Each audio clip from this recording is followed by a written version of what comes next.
It is 9:30 on a Thursday night, and you are tuned into Beltway Radio and Beyond, which can mean one and only thing.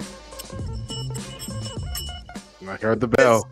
This is ChipChat. Welcome to ChipChat, everybody. I'm Chip. Who are you, Tez? You just told him, buddy. Hey, I nailed it. Finally. You got it. We're finally, after weeks, Took a few. I butchered it a few times. It's good to be back. Are you all right over there? Yeah, I'm fighting it off. The kids give you all this stuff. And the time of year. Oh, man. Oh, my God. I got a COVID shot earlier this week, which I think they've perfected. Congratulations. Yo, this lady was like, I am so happy. Like the pharmacist lady, like not even the main person who was administering. They were like, I'm just so happy that you are just focused on your preventative health. And, I was like, yeah, it's the only, while I've not had the flu in 2 decades, I've definitely had COVID like 3 times. So yeah, my local pharmacist, when I got mine, was like mid tirade. I was like, oh, thank you for being here and like making this available and everything. And she's like, let me tell. And I was like, let me hear it, lady. Yeah. Just give me everything. And she you ever hear a lady in the back of a CVS cussing and they work there? Yeah. Yes. That was her. Yeah. No, very exciting. Congratulations. Yeah, no side effects. It didn't hurt. I was told so you can go play tennis after this or fight. And I was like, I don't want to fight anymore. Definitely 2 things that you do. I was like, okay. But he was right. Yeah, my arm doesn't really hurt at all. I haven't had any side effects. So, Was one of the side effects suddenly being able to play tennis? It was crazy. It was like, I was like, yeah. Because before they were like, you have to sit around 15 minutes. Yeah. He was like, nah, you don't have to do it. Like, we've perfected this at this point. Like this thing is as perfect as it's gonna get at this point. If it took 3 strokes off your golf game, yo, that'd be crazy. Then you'd be like, yes. Yeah. This is 2 shots. All right. So, this week we have an amazing guest. Chris Bowden is going to join us. We're going to talk to him about all the cool things that he's doing in science education and the trades and really everything. So, like a couple weeks ago when Jeff Pearlman was here, like that was a very Tez and Fish show guest. And you steamrolled Fish just as much as I did. I tried not to. I was waiting. I behaved. There was a few times we should have dropped it. You keep interrupting me. There's a few. I did my best. But anyway, Chris Bowden is like the maximum chip guy, right? Yes, clearly. Yeah, this is your full wheelhouse. Yeah, I am so excited to get to talk to him. So that's going to be just amazing. Also this week, we have headlines. We, of course, have the election results of everything that happened in all of the states. We've got some Supreme Court stuff that happened. And we're going to find out what's going on with these owls, which if you thought you knew a lot about owls, which I didn't think anybody, I don't know. That's not like one of the comments we get most often in the comment section. Like, hey, go back to talking about owls. I know, they have the misnomer that they're like a very intelligent bird, and I hear that they're not one of the smarter birds. They're not. I know that they live in my backyard. Like a crow is like crazy smart. Crows are crazy smart. Yeah, exactly. An owl, but they talk like owl and wisdom. Yeah. Zoologists be like, no, that's kind of like, it's kind of odd. They're not like the smart. That's just because owl is the only one in the 100-acre wood that can read. Yeah, that's clear. And Pooh and Piglet depend on him to read, and then that taught us all that owls are smart. Should be crow. Should be a crow. It should have been a crow. Should have been a crow.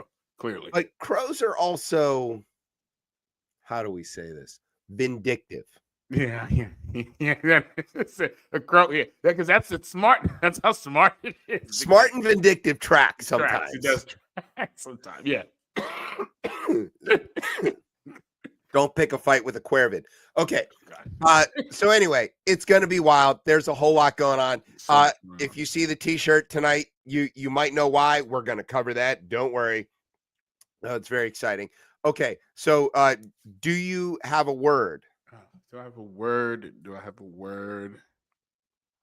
Yeah, I have a word. Okay.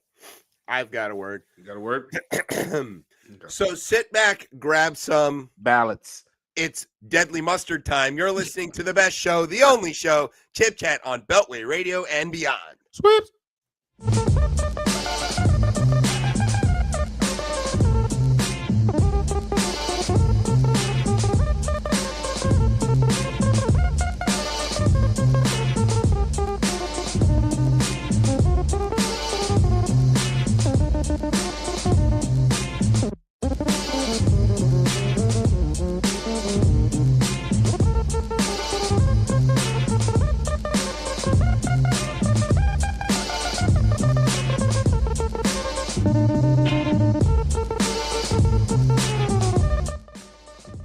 All right, welcome back to Chip Chat here on Beltway Radio and beyond. I'm your host, Chip. With me is Tez. Let's pop me up. All right, so now we're going to get to talk to somebody who's like super way cooler than we are. Yes. Chris Bowden is one of those people that I love. He's funny, charming, and good with words, but he's also a tradesman like me, which is very cool. He helps me learn all kinds of cool stuff about the electrical grid and cool bits of kit that he features in his videos. He's also an educator, working to build an educational collective and teach people to teach themselves, which I think is very cool. Chris is somebody that I've wanted to talk to for a long time, and it's great to have him here on Chip Chat. Chris Bowden, welcome to Chip Chat. Hi there, guys. How you doing?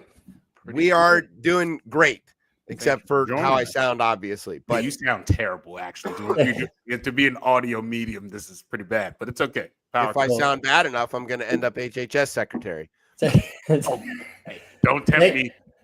Thank you for having me on here. It's an honor to be here. At least at this point. I might hate you in 20 minutes. I don't know. Oh my God. This is how I'm in for the ride. This is how every show goes. Yeah, most of our guests only show up once.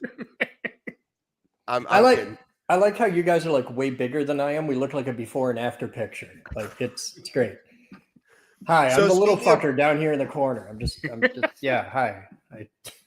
Speaking of what you look like, we want to let everybody know, if you are somebody who watches all of Chris's videos or follows him on social media and all of these places, what you're seeing tonight isn't what you're used to seeing, right? This is a debut. Well, it's not the official debut. This is the live system. So we broadcast over an ATEM ISO Mini, one of the Blackmagic things, and I've had it in the shop for years, and the dust, the abuse finally killed it. And we're in the process of building a new set at a different location. And the new set isn't ready for prime time yet. And I have a beautiful little Lincoln 360 thing that is the webcam, but it's not set up yet. We just got the new cameras. So the old NX5s that everybody's used to seeing me on, like the faded out cameras that we got almost 20 years ago now, not quite, long time. We got brand new cameras, but they're not set up. Nothing's ready yet. So I grabbed my laptop instead of the broadcast rig. I'm on my laptop, jacked directly into the camera with a little SSL microphone, sitting on the set. I'm just like, fuck it, let's just go. It'll work. I don't care. We're going to do it live. Just fuck it, do it live. And yes, classic line. No, just improvise, adapt, and overcome, man. Like I preach it in my videos. You got to do the best you can with what you have, where you are. And this is what I got. So we're there. So please just don't mind all the extra technical bullshit off to the sides. Well, what it looks like is you've made a set out of your car. And so then we're all just sort of looking at the side of your car. I've had people threatening to do it for a while, to do an edition on Wikipedia to call the black and yellow stripe caution pattern the Bowden pattern, because it's on everything. Like it's very much in my set and all that jazz, but it hasn't happened yet. But I'm leaning into it, like the whole black and yellow. It looks really weird on this image because the white balance isn't set. So this isn't quite accurate, but it's good enough for now. So we do have to ask you, I think what is obviously the obvious question everybody wants to know is what is going on with the hair, man? I know you explained it, but some people. The hair. Yeah. You had all these videos where your hair was all. I had a wild mohawk and for a stuff.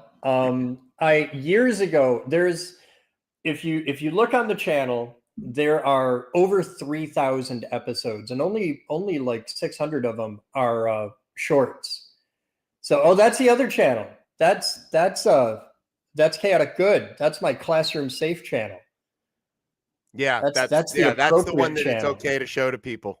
Oh, you can whatever. It's all right. Nobody watches my personal channel. Like, that's barely got any subscribers at all. Nobody watches this either. Yeah. But if you go back years ago, for years and years, I rocked a mohawk, and it was all different colors over the years. And I'm fucking 50 years old now. So like my hairline is just, it's all headed up and out the ears is how it's decided to go. And I was like, I had to get a haircut. I was bored, and I'm very much an experimentalist. So I was like, well, let's just give it a shot. And he screwed it up right when he started. I went to a barber, and there was a little bit of a miscommunication. And he apparently thought a mohawk was only like here to here in the back, and it was all fucked up. And I'm like, you know what? There's two ways to handle this. Either put on a hat and go to work, or just roll with it. So I just, you know what? I make mistakes too. Shit happens. And it started being a thing where one of the tropes in my videos became shit happens, wear a hat. And now we sell hats in the store that say shit happens, wear a hat. And you can buy that on a hat now. So That's genius. It's grown out now. Like, well, it's grown out as much as it's going to grow out. Like, I'm just stuck with this. But yeah, it's back to normal. And when we go, like, current episodes, all the new episodes drop to YouTube first before they go to Facebook and Insta and all that jazz. Everything drops on Facebook first. So if you're passionately dedicated to following the current status of my dome, it's on Facebook, or it's on YouTube. YouTube, yeah. So we'll link to that in case anybody checks. So many good quotes right there. Tez hasn't seen any hair on the top of his head in several decades, but that's why decades. he always has No, we're probably more like maybe half. No, I used to have it down my back, but bald worked better for me. I just hate my hair. That's why I wear the hat. But okay, so we could talk to you all day about hair, but we're not gonna. And we also could talk to you forever about how to produce content. Maybe we can talk to you about that later. You can give us some pointers, because this is about as good as we've gotten in the last 10 years, 11 years of doing this show. And it's not great. So, but briefly explain to the people who aren't Chris Bowden aficionados checking out your channel to find out what's going on with your hair, what kind of videos and things you mostly make. And I know it's a wide range.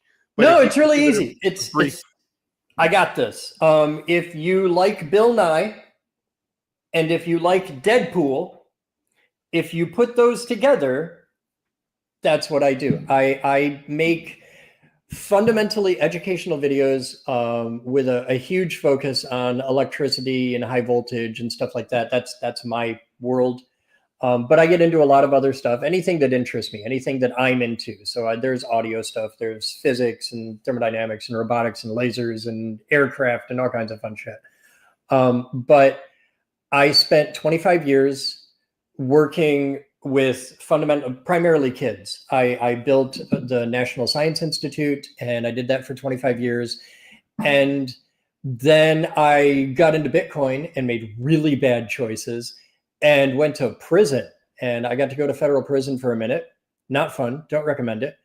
And when I came out, as somebody who had spent their entire lifetime running a school, fundamentally, you go to prison and you'll never work in the nonprofit world again. You're never going to work around kids again. You're done. You're burned forever. You're never going to have a sponsor. You're never going to have a foundation support. Like, life as I knew it was over. So I sat down and thought, well, what do I want to do? I was like, I want to teach people about science. Well, I can't do anything for kids. And well, that's all right, because parents suck. So fuck it. What if I just throw away all the rules and make videos for grownups and say whatever I want and do whatever I want and lean into it, and just be the most authentic version of me I can be and have fun. It's way fucking better. Way fucking better. Oh man. So if I can just ask you a couple of things, like additionally regarding that, so I'm an air conditioning mechanic by trade. You're an HVAC guy. Okay. Yeah. I'm a journeyman HVAC guy by trade. And I have now spent, I guess, about 10 years or so in facilities management, maybe a little longer than that.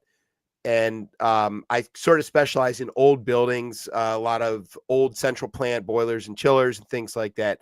And it's really cool. And old stuff, particularly old controls, are things that I'm like super into. And I don't know anybody apart from like the people I work with who are also into that. I never get a chance to like freak out about that kind of thing. Today, even, was it today? Yeah, it was today. No, yesterday. I was looking at like some stuff that's the bridge between the old pneumatics and the very early DDC controls. And it's not even digital. It's really just like early solid state dip switch electrical controls. And then they go back to like little bellows control transducers and with Erie motors that control the bellows and all this stuff to like then translate that to pneumatics. And I am just the right age to have entered the trade when pneumatics were phasing out and when this stuff was phasing in. And so I have to speak both of them. And like that little bit of stuff I love, but I can't find anybody to like rave to about it, because every time I get so excited about it and showing my wife or my kids and they're like, yeah, whatever. Like that's the thing though. See, that's the backbone of my videos on my personal channel, on the one that you're probably most familiar. It's where all the shorts come from. It's show and tell for nerds and grown-ups. Yeah. Right. So the thing is, when you're in love, you want to tell the world about it. And this makes you insufferable for all of your friends. And I'm in love with science and engineering. And just like you had that nerd moment of like, this is so fucking cool, man. Like, check this out. It's got the old stuff and the new stuff, and it goes from pneumatics to electronic, and it's bridging it. If you think that's cool, if you can communicate what it is, how it works, what it does, with your genuine, passionate enthusiasm, you're going to get other people excited about it too. Even if they don't really understand what it is, it's your job to help them to understand what it is. And if you can do that with passion, and if it's genuine, you can't fucking fake it. You gotta genuinely love this shit. I do. And if you don't make a video about that, right? Like, there's a lot of things I don't make videos about. I'm like, this is my fucking flavor of autism, and we're going to talk about that. And if you like it, cool. Let's dig deep. And if you don't, change your fucking channel. There's like 40 million people on YouTube. I'm easy to forget about. Take that whole idea you have of, well, nobody else would think this is cool. Bullshit. I'll fucking watch that video. I don't know anything about the world of HVAC. I'm watching it. I'm checking it out. And one of the foundational things, if you want to be successful in content creation, absolutely, everybody will tell you, find your lane and stay in it. It's tighter than that. You can't just have a niche. Find your niche. Mine is science and technology education. And then find your niche of that niche. I do electrical and high voltage with engineering, with comedy. And that really changed. Like, there's a lot of guys that come on and play it straight that make great videos. Okay. Tom Scott is fucking amazing. Technology Connections, fucking amazing. And they don't swear, and they play it straight, and they're very professional, and they're very good at what they do. And they have an audience to reflect that. I don't have anywhere near their numbers, but you have dick jokes and mom jokes, and that works. That's my thing, and it works for me, and it doesn't work for everybody. And it immediately alienates me forever working with kids. But I'm a fucking ex-con. You don't want your kids watching my videos. I'm a bad guy. I'm a fucking Bond villain. I'm a hardcore super criminal. So we're going to talk to you about that maybe later. Yeah. We do have questions about that, but I don't know. I mean, my kids, my oldest in particular, she's 9, loves taking stuff apart, always wants to come with me to fix things, works on the cars with me, does air conditioning with me already. And so, maybe my judgment's not great either, but whatever. So, but I do want to change gears a little bit since you mentioned about flavors of autism. You often talk about autism and especially inclusion for marginalized folks, including the queer community. And so can you tell us a bit about that and like the motivation behind all of that stuff? I'm a weirdo nerd, and I am a member of the kink community. And because of just my history, I have a lot of weirdo, edge of society, freaky friends, right? Of all different flavors. And I am a ardent, ferocious supporter of equal rights, not special rights, equal rights. And I don't care if they're black or white or straight or gay or whatever. I don't give a shit. And that's the point. That's the beauty of our culture. I don't have to give a fuck. I care that they're people. That's all that matters to me. And I don't believe that we should discriminate against anybody based on who they love or how they choose to do that or what they look like or their melodic content or who they pray to or whatever the fuck. It doesn't matter to me. I care about what you think. I care about what you're capable of. I care about what you do. I'm very big on acta non verba. And it's that simple. And because I'm the kid that grew up a nerd in a generation before that was like acceptable, much less cool. Like nowadays, like the geek have inherited the earth. Yeah. But in my generation, as a 90s kid, I'm the dude that got stuffed in a fucking gym locker. So like it's a very different world now. But because I grew up like that, because I grew up in the analog world where the nerds of the world got beat up, the internet wasn't a thing when I was in junior high. And because of that, and because of a lot of formative experiences, one of the first jobs I ever got was as a DJ in a gay bar.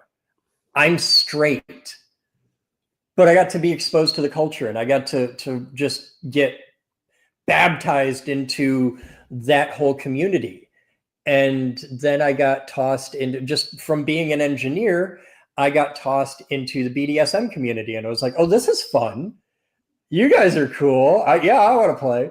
And because I came from the world of rock climbing and engineering, and one of my buddies came to me and he's like, you're good with ropes, right? I'm like, yeah, I know about ropes. Yeah. I had a whole bunch of shit I got to learn about in a hurry. And I was like, this is cool. Yeah, more of this. And it just grew. And a year later, I'm building fucking machines. And because I hang out with all these people on the edges of society, I get exposed to their world and their perspectives. And because I come at this from my own edge, outsider perspective of being a nerd, I instantly get it. And I'm like, okay, you got some weird shit going on, but I don't give a fuck. Let's, you're people, you're cool. And that works well with us. I mean, we sort of heavily focus on the equal rights aspect of everything. Tez is our nerd. I mean, like I'm the like I can fix You're things. gonna be the only one to claim nerd over here. All right. Well, okay, I can fix stuff. Yeah, you read books and do like IT and shit. You're the real nerd. No, there's different realms of nerd, right? There's different flavors of it, right? It can be Chris. There's you keep mentioning people, right? And I think there's one video, and I don't know if this is the direct quote, but it was like, I didn't do it to get paid. I did it to help people, and people matter, which it shouldn't be so like prophetic in the sense, because it's like, well, clearly people matter, but have you found like folks are almost retreating from like sense of community? Like it doesn't feel like I talk to a lot of friends and sometimes it's like, oh, I went out to the grocery store because like you talk to the clerk and like, why do you pine to go talk to like different people? And do you feel that people are retreating from the like general like or genuine connection with others? Like, do you feel that at all? I don't think that they are retreating. I think they have retreated, and this has been going on for years. Try this sometime. Just when you're bullshitting with your friends, ask your friends, how many of them know the name of their neighbors? It's a big one. Yeah. It's a big one. Most people, overwhelmingly in the United States, most people don't know their neighbors. Okay. Or they'll know their neighbor's name. What's their neighbor's dog's name? Yeah. What's his wife's name? Yeah. And we don't have that community, that connection. When I built the local crew, people came out of the fucking woodwork, and just the massive support that I've gotten from the people in the local crew who are there. Sure, they want to come and be a part of what I'm doing, and they want to help me with projects, and they want to be in on stuff, and that's cool, and I appreciate that. But a huge part of it is them building a circle of friends. Sure. Because they're nerds. These are my people. Okay, they're introverts, they're nerds. They don't have a lot of social skills, and their community is entirely digital. It's Discord, it's Facebook, it's stuff like that. So to be able to give them a tangible, visceral, physical connection to other people, where let's just get together and hang out and build shit. You know, like let's get together and help somebody move. We got together and tore down a shed in the back of someone's yard, just helping them out. We got together and did demolition after flood damage in a little old lady's house. Like we're just doing projects. We just get together, we do cool shit, we help people, we make stuff. And that sense of community is recurringly one of the most common things they comment on is I love the fact that I'm here and making friends, and it's huge. I think it's super important too. Like, you know, and we all have our different groups. I'm fortunate enough that my neighborhood is well connected. We know each other. We hang out with each other. You know, we don't just know each other's dogs' names. We babysit each other's dogs or whatever, and kids, I guess. Who cares? But like that community thing about weird people, you know, like I'm a curler. That's a weird community. Okay, I wasn't expecting that from an American. I'm impressed. There he's. Yeah, here's one of my there it is trophies that I won a million years ago. But you know, and like the curling club is a place where, let's face it, our Potomac Curling Club curling clubs are full of weirdos, but this is a particularly weird curling club because we're pretty near NASA Goddard. We have a lot of PhDs. We have a lot of Washington people. So there's a lot of like even weird compared to me kind of stuff. And that we also get together and do things like build ice and curl on it, or like feed each other, or like have board game nights or whatever, which even that's too weird for me. But like, you know, we just do stuff together, and then we're all friends outside of curling, which is also like, but when you go to these events and you watch these people try to interact with each other, it's like watching The Office on steroids. Like the cringe factor of it. Like, oh, clearly this is your first experience with friends. And that's but always it's great. Shocking. Yeah, but it's good though. It's great. They build, you watch that person 6-7 weeks, 2 months, a year, and then that all melts away. Well, I watch them try to talk to each other and struggle at the like how to have a conversation aspect of things. And then they don't seem to get any better at it. But if you want to ask them about like how light travels through dust at certain ranges and wavelengths, they will go on forever. And it's cool. I'm interested. I just don't know anything about it. You're the only American curler I've ever met. I get that a lot. Like, I didn't even know we did this in the States. Yeah. I dated a championship curler for 12 years. So like, I know about it, but if it wasn't for her, I would have no, like, if If it wasn't for her and you told me, yeah, I'm a curler, I'd be like, hair, toes, like what? Yeah. Yeah, we know we get the same. So all of us who are curlers, all of our friends who are not curlers, whenever they see anything remotely related to curling, I will get the same link, text message, tag on socials for like, hey, it's curling. You know about curling. Here's this video. I'm like, I know. We've all seen the video. Like the one where they're curling a beaver down the ice. Like, Oh yeah, I know the you. one with the beaver. It's I think I sent you that one. Yeah. Yeah. The other thing is people always ask us the same questions. Are you the one that does the this or the this? And it's like both. Everybody does both. Okay. That's just how curling works. Everybody throws, everybody sweeps. Okay. So I do want to ask you about this.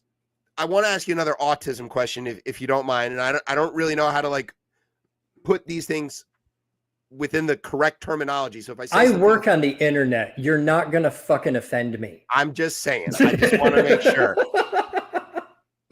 Okay. So the first question is, what is weaponized autism, to which you refer sometimes? And then the second half of this question is, do circumcisions really cause autism? Oh, fuck off.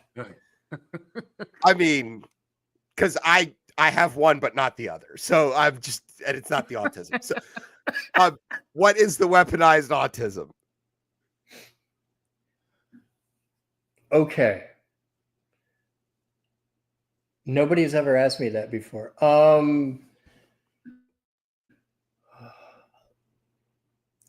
First off, it was a joke from the prison video. That was the first place I think I ever mentioned it. And there's a t-shirt out of that. And oh my God, is that shirt irrationally fucking popular. You can get it in my shop, bigbeaverenergy.com. But great name. That started out as a joke. We never planned, like all this just kind of happened. But the weaponized autism idea, because it's a thing that has now had time to marinate and be a thing.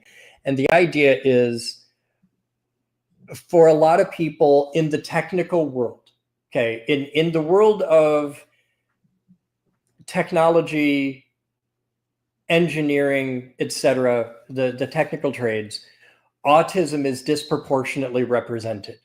Absolutely. Okay. A lot of the people in that world, not all of them, but the vast fucking majority that I've ever worked with, they get a very particular, very deep, profound focus and understanding in very niche things, which frequently become the thing they choose as a vocation. I know a lot of guys that started out in ham radio and got way into that and end up becoming broadcast engineers. Right. You know, like you do what you love.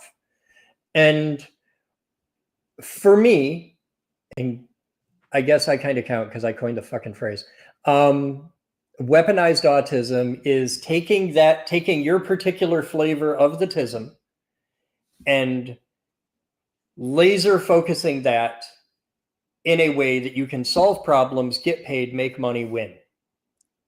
And that's weaponizing your autism, is taking this thing that for some people can be a debilitating affliction and can just totally fuck their life, and turning it into something and flipping that on its head and saying, okay, this is how my brain works. I'm going to find a way to take this, which in other things is a destructive behavior, is a negative thing, and I'm going to use this for good. I'm going to use this to make the world a better place, to help people, to solve problems, to create new things, to do better, to be better. I'm gonna intentionally focus this into the things I'm good at a level where I can genuinely make a productive living doing it. And how you do that is up to you. But the fundamental definition of a mental illness is when your particular flavor of fucking weird impacts your quality of life in a negative way. Okay. It's fine if you're a little fucking OCD and you have to flip the light switch on and off twice when you leave the room. Okay, cool. If you have to do that 76 times, now it's impacting your quality of life. Now it's a problem. Okay, now that's when you need to get help. Okay, well, if a particular behavior can impact your life negatively, why can't you modify that and adapt your life and adapt your whatever to make this a positive, to make this a benefit? If a common flavor of autism is to have a hyperfixation on a particular thing, usually, you know, with the people I hang out with, usually a technical thing. Okay, well, maybe you're really into writing code. And none of us have ever met somebody who's a fucking code poet who's autistic as hell. That never happens. No, they're all totally like doing it in between chattering about football games and whatever. Yeah. If you could do this, and if you like writing code, why not get good enough at that to like really laser focus on it, get good enough at that to get people to pay you, because there's work for that. Somebody needs that. Somebody needs electricians and pipe fitters and code poets and PLC guys and it's all out there. Be a fucking bricklayer. What suggestions and strategies would you have for folks to get that weaponize their autism? Yeah, to weaponize their autism. Yeah, more succinct way to say that. I got one that people are sleeping on. Okay. Oh, here we go. I love the sleepers. We want to hear it. This is one nobody's fucking talking about these guys, and we need to. If you have the ability, if you enjoy a Zen type task where you can just sit down and do a thing where you can focus and like really shut out the world, put on some tunes and just do a fucking thing all day long. If you have that laser focus type ability, especially if you want to like get in good physical shape and do like physical stuff, holy fuck, become a bricklayer. Nobody talks about this. Nobody talks about bricklayers. Everybody talks about carpenters, plumbers, and electricians everywhere. Those are like, get into the trades, be a carpenter, be a plumber, be an electrician. Be a welder. You hear about those all the time. Nobody talks about fucking the brick and block guys. Okay. They make more money than God. Oh my God. Do they ever? Holy I know shit. several of them. And this is a job that it's physically demanding. Like you're going to be in shape. Okay. If you are a fucking couch potato right now and you wish you had a decent body and you don't have the discipline to like do the gym thing, why not go get paid a fucking fortune to have the greatest workout program you've ever seen? Because all they do all day is you pick up the brick, you put the brick on the thing, next, and you do this over and over. And at the end of the day, this is one of the greatest things. And electricians don't get this.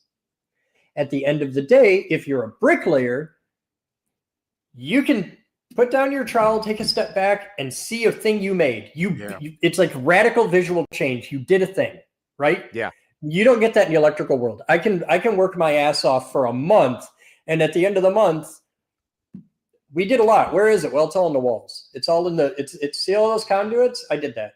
Most of my work's inside that though. Like I did the conduit a month ago. I've spent all this time running the wires and terminating things. Like I do a lot of work that nobody ever really gets to see. With bricklayers, you can drive down the street and be like, I built that. Did that one. See that wall? Built that. Not only that, but bricklayer. So being in facilities and stuff, I get to work with a lot of the different trades and stuff. And you're certainly right that the masons get paid a lot of money. Oh, fuck yeah. And they're a very specialized set of skills. And the ones who are good at it, yes, they are in great shape. Also, they can see in straight lines in a way that the rest of us can't. Yes. Fuck. Like these dudes know what straight plumb and true is. And so then there's like several versions. Let's talk about flavors of that, right? The guys I know who are really good at drywall and painting, who can walk up and tell you that a wall isn't flat. Yeah.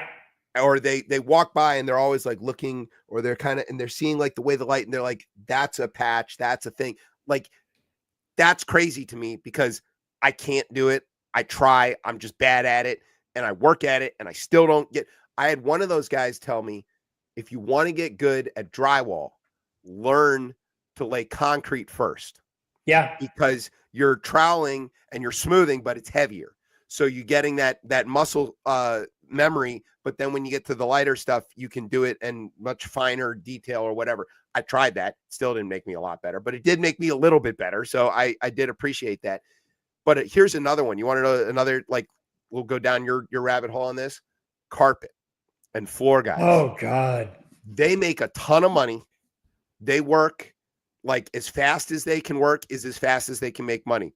One of the weird things I do on the side is weddings. Okay. I'm a civil celebrant in the Commonwealth. So I got called to do this wedding one time, and it was at this giant house. And the girl whose wedding it was, she's like, this is my brother's house. And he's making me pay him rent to like do the wedding here. I was like, that's pretty funny. So I said, let me go talk to your brother. And she goes, he's standing over there, you know, in the corner.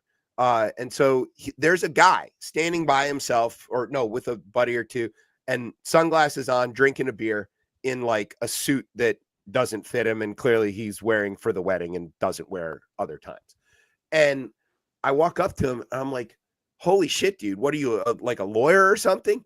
And he goes, no, I'm a drug dealer. And I go, there's no fucking way. They don't make this kind of money. You know, like, how do you have this house? And he goes, I do carpet. He's like, you see those two vans over there? It's me and two other guys. And that's it. They don't have any overhead. They don't have any costs really. And as fast as they can work is as fast as they can get paid. Oh, yeah. And man, oh man, do these guys make a buttload of money. And it is exactly that thing. They're zen. They're in their thing. They're moving, or they're chattering with each other and getting along. Like, but they're not thinking about what they're doing. That part is the natural part. They're enjoying what they're doing.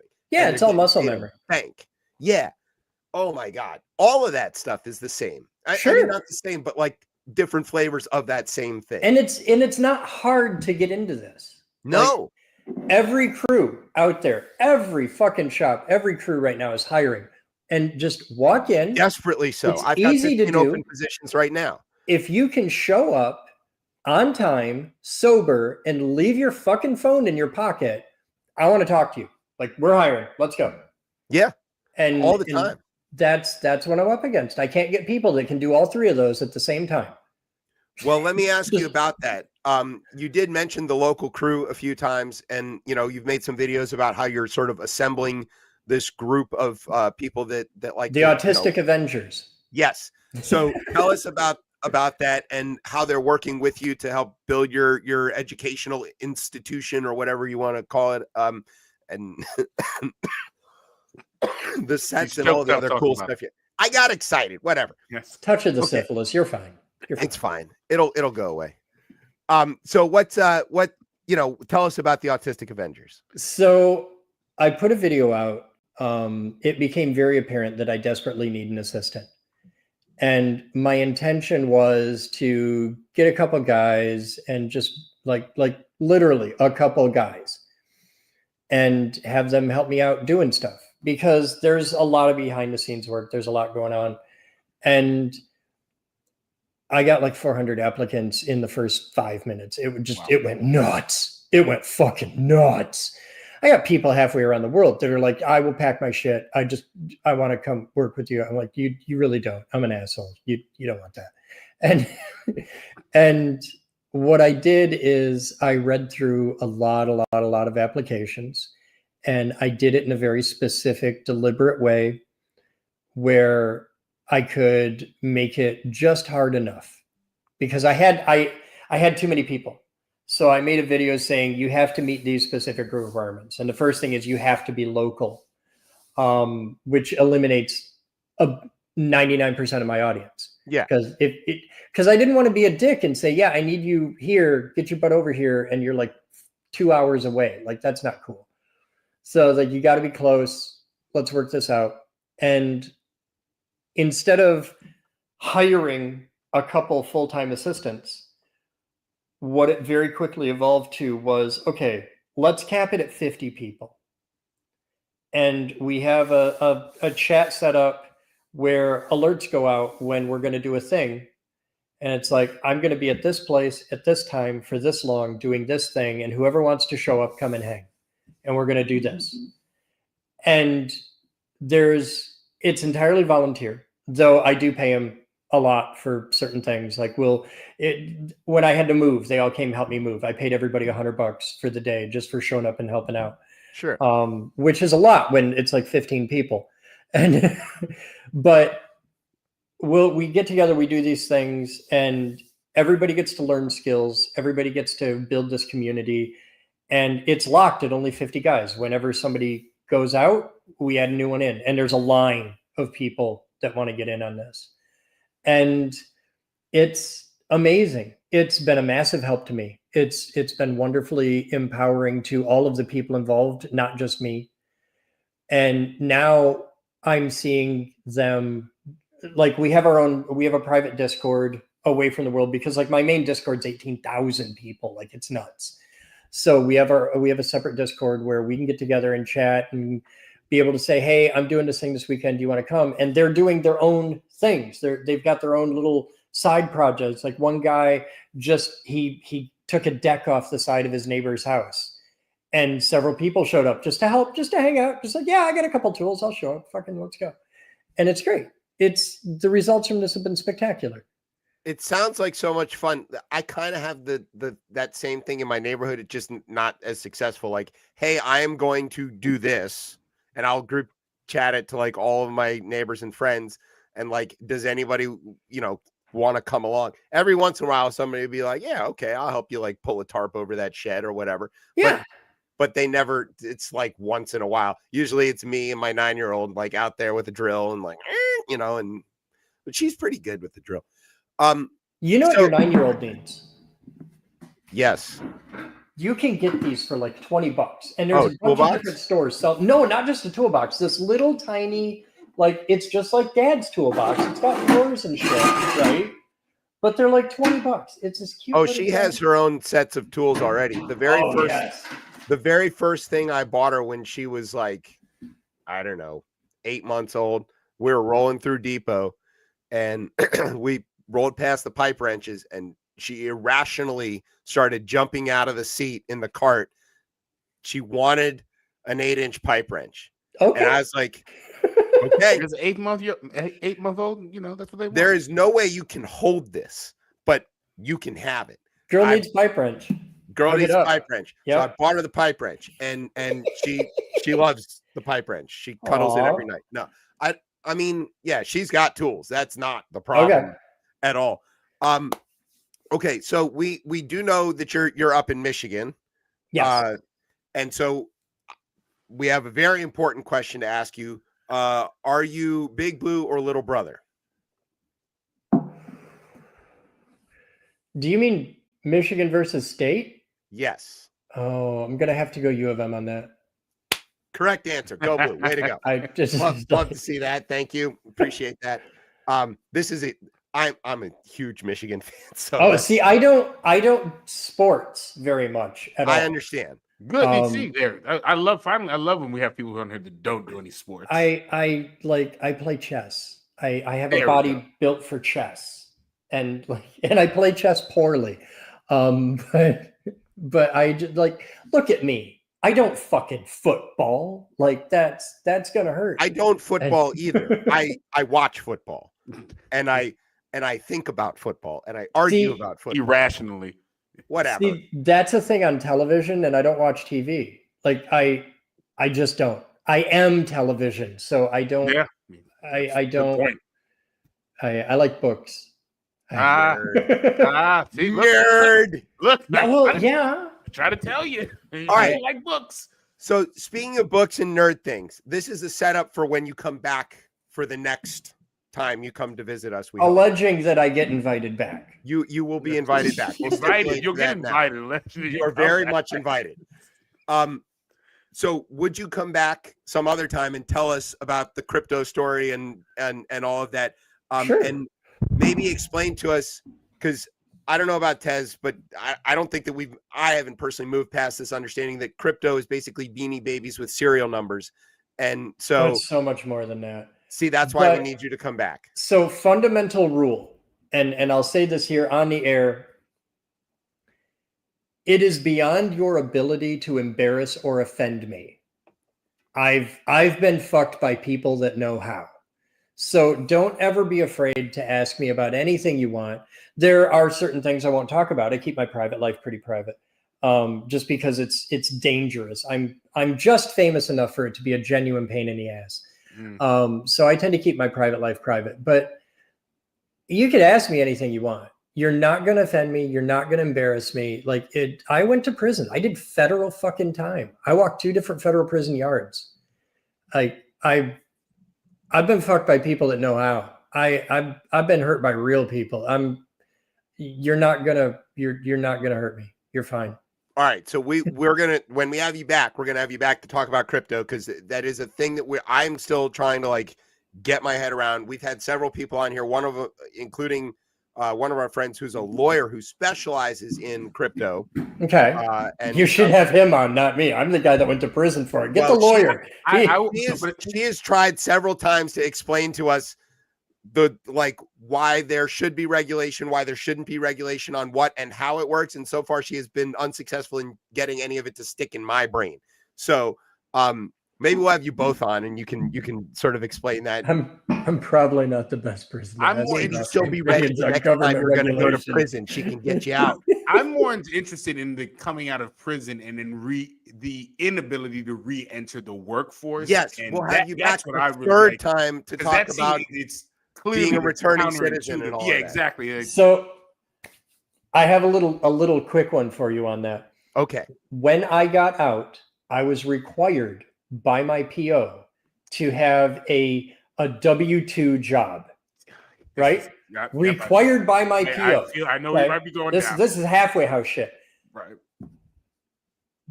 The day I came home from prison, I went back to work at my job, but because I was self-employed, ignoring the fact that I'm an engineer for 3 different power plants, okay, gainfully employed, I made more money than my PO, which admittedly is a low bar. But they're like, yeah, that doesn't count. You have to go get a real job. So as director of engineering for a power company, I went to Home Depot, my local Home Depot, and I applied for a job and I gave them a resume, like, here's my skill. And they were like, oh my God, this is great. This is you're holy shit. You want to work here? Yeah. Put me in the electrical department. I'd be great. I spent a lot of time at Home Depot. I'd love it. And she's like, yeah, we want to make you a head cashier. I'm like, no, you don't. No, you don't. And she's like, no, it's like, just put me in the back corner, put me in the electrical department. I'll be fine. Customers will be happy. I'll be happy. Everybody wins. And she's like, no, we want to make you head cashier. And I'm like, you can't do that. Can't do that. She's like, why? I was like, because I just got out of federal prison for money laundering. You can't make me a cashier. Like, that's not going to happen. Right. My PO would shit a Miata. Let's not do that. and she's like, you went to prison? I was like, yeah, I just got out like 5 minutes ago. I just got out of federal prison. And she's like, yeah, okay. I didn't get a call back. That went from I was the greatest potential employee she had seen in a year to you're not getting a call back to work at Home Depot. I mean, see, this is why Tez wants to have you back about this. Because that's insane. It is insane, but also like DC has this sort of famous thing about returning citizens and like an actual government focus on how to help those people re-enter and get things moving again. And that's fairly unique within the country. And as DC kids, we do want to talk about that. So we'll have you back for crypto. And then the next time we'll have you back to talk about. Happy to talk about whatever you want. By the way, the Home Depot story does have a happy ending in the end. What kind of happy ending? Because some people watch this show. I didn't get the job, but I went on to become a few dozen people watch my videos on the internet, and I make all the shirts that you see me wear in all the videos. Every shirt you see me wearing is one that you can get in my shop. One of the shirts I wear is it's an old Bootsy line, like Bootsy the bass player. That Bootsy. Yeah, Bootsy Collins. Bootsy Collins. Big deal here in DC. He has a famous line of "Cry 2 tears in a bucket, fuck it." Yep.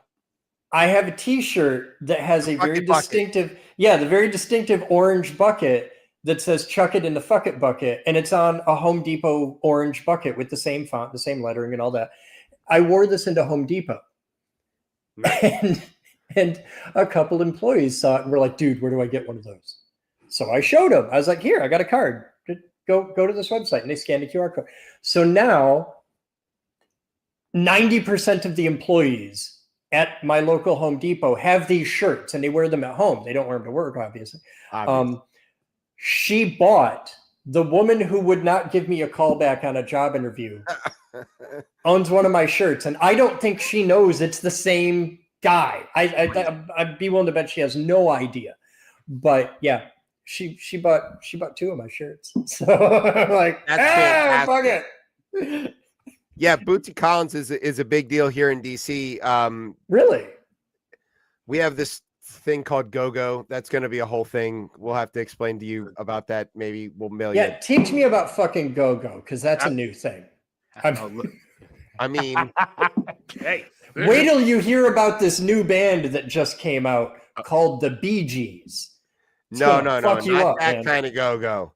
This is junkyard and stuff. Many yards. Many things have the word yard in them for whatever reason. It's not really clear. Backyard, junkyard. Yeah. I got questions. The element of funk. Well, I'm down for anything with a good funk to it. So it's it's never escaped the Beltway. It's incredibly localized. We are the only people who are into it. Although apparently there's a little like community in Philly that's like a bit of a go-go thing. Because Questlove always like includes a go-go band in his festivals and stuff. Because like, is this different from the go-go that like from the 60s, 70s go-go dance? Yeah, it's not that at all. Not that at all. Okay. No. It's the most famous, of course, is Chuck Brown. So if you go listen to Chuck Brown records, Chuck Brown and Soul Searchers, you can hear the early versions that becomes go-go, but it's genesis of it. Yeah, that's it. Yeah. It's funky, it's funk, it's blues, it's call and response, it's heavy percussion, it's got a particular beat to it. All right, I gotta check this out. It involves a lot of like there's a position in the band called the lead talker. What other bands have there's a job I could do. Yeah, you might be great at it. I can easily see Crystal. All right, I got you. Send me some links. You've got me on chat. Yeah, I'll send you a bunch of stuff. All right, I'll check this out. Where can everybody check you out so that they can follow you? They can buy the shirts with the fuck it buckets and all that kind of cool stuff. All right, if you want to find my merch and all that jazz, my web store is at bigbeaverenergy.com. And your average YouTuber has a merch store with like 8 to 10 things in it. Like by far, that's the average. It's about 8 to 10 things. I have hundreds and hundreds of different, like most of them deeply inappropriate shirts. Like the shirt I'm wearing right now. Okay. This is the first impression I needed to make on your show. I can read ASL. You got it. And people love this shirt. And I'm thrilled with it. I have a very particular flavor of comedy that I do, and it's pretty safe bet that what will be written as my epitaph on my tombstone will say, "I thought it was funny." Like that's just, I make a lot of jokes about things that you're usually not supposed to make jokes about. So jokes. Yeah, and you should see the rest of our show. There's hundreds of shirts at bigbeaverenergy.com. You can find me on YouTube. The big channel is just search for my name, Chris Bowden, or Physics Duck is I'm not sure what name it's in, but I'm easy to find. Just type Chris Bowden into YouTube, you'll hit me. I have a Classroom Safe channel that is actually the old channel from when I had the Science Institute. And we changed the name. It's not called the NSI anymore. It's called Chaotic Good. And I drop all of my classroom friendly, PG rated stuff goes there. My main channel, my personal channel, is definitely not intended for children or for those with similarly functioning minds. I'm not going to stop swearing on the internet just because I fucking offended you. Eat a dick. And yeah, and I'm on Amazon. I've written a few books. I I wrote a book called Surviving Life with Your Gigantic Penis. Oh God, you have art for this. Oh fuck, you're on it. There we go. We have an amazing producer. Yeah. Okay, 2 of those books aren't even in print. I'm amazed you found those. Brian's pretty good at stuff. He's really Brian's good. got He's the best part of the show. He's by Brian's a far the fucking most functional part stalker. of this show. But Surviving Life with Your Gigantic Penis is my first book. It's awesome. It's a lot of funny stories. It's all short stories. And the second book is Epicuricacy, Which is is about the giant penis. Yes, and it's Epicuricacy is also a bunch of short stories, and it's some of my earliest writing, like my early professional writing. I'm a lot better now. I'm a lot tighter now. I just don't have time to write another book at the moment. It takes a long time to write a book. We know we've had several best-selling authors on the show fairly recently. Oh, wow. And it took them forever, and then we made them wait because that's the level of professionalism we have on this show. I am nowhere near a best-selling author, but I hit the line, and that was enough for me. 99% of all books ever written will not sell 250 copies. And that is a soul-crushing statistic for anybody who makes a living writing. And I took a shot at it, and I sold more than 250 copies. So good job. So I was like, yeah, I wrote a book. People liked it. Cool. I'm no fucking Andy Weir, but it's enough for me. Hey, we'll take it. Okay. So there's all the places you can get in touch with Chris, and you can follow him, watch his videos. You can learn so much from these videos. They're entertaining, but also you're gonna learn whether you wanted to or not. You're gonna learn, and they're slick. They're well made, but they're just the right kind of like look homemade to feel comfortable and all of that stuff. So it's really a great aesthetic. I'm a big fan of that. And this merch is amazing. The merch is amazing. I'm just gonna read random like phrases of the merch with no context throughout the rest. Of the God! Yes. I'm just gonna. This is one of Pez's Steal my lines. Steal my lines. I might get canceled. This whole show might get canceled for. This is one of Pez's favorite. I regret nothing. And me either. Because we can share a seat on the short bus to hell. It's great. It's good. It's great shit on this website. I'm gonna need a bigger box. I'm glad you like it. This is great.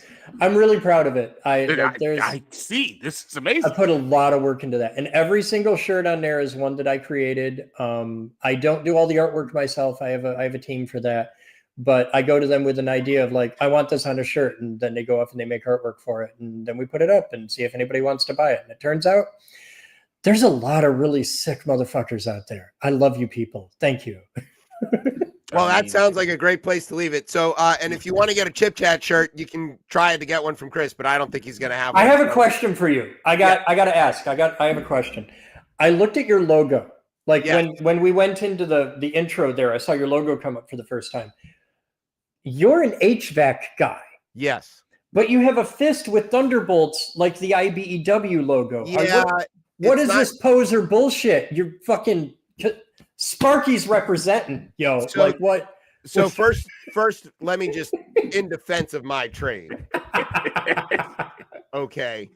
We are here's you wanted to see the cocky HVAC thing? We're the king of the trades. Because we do electrical.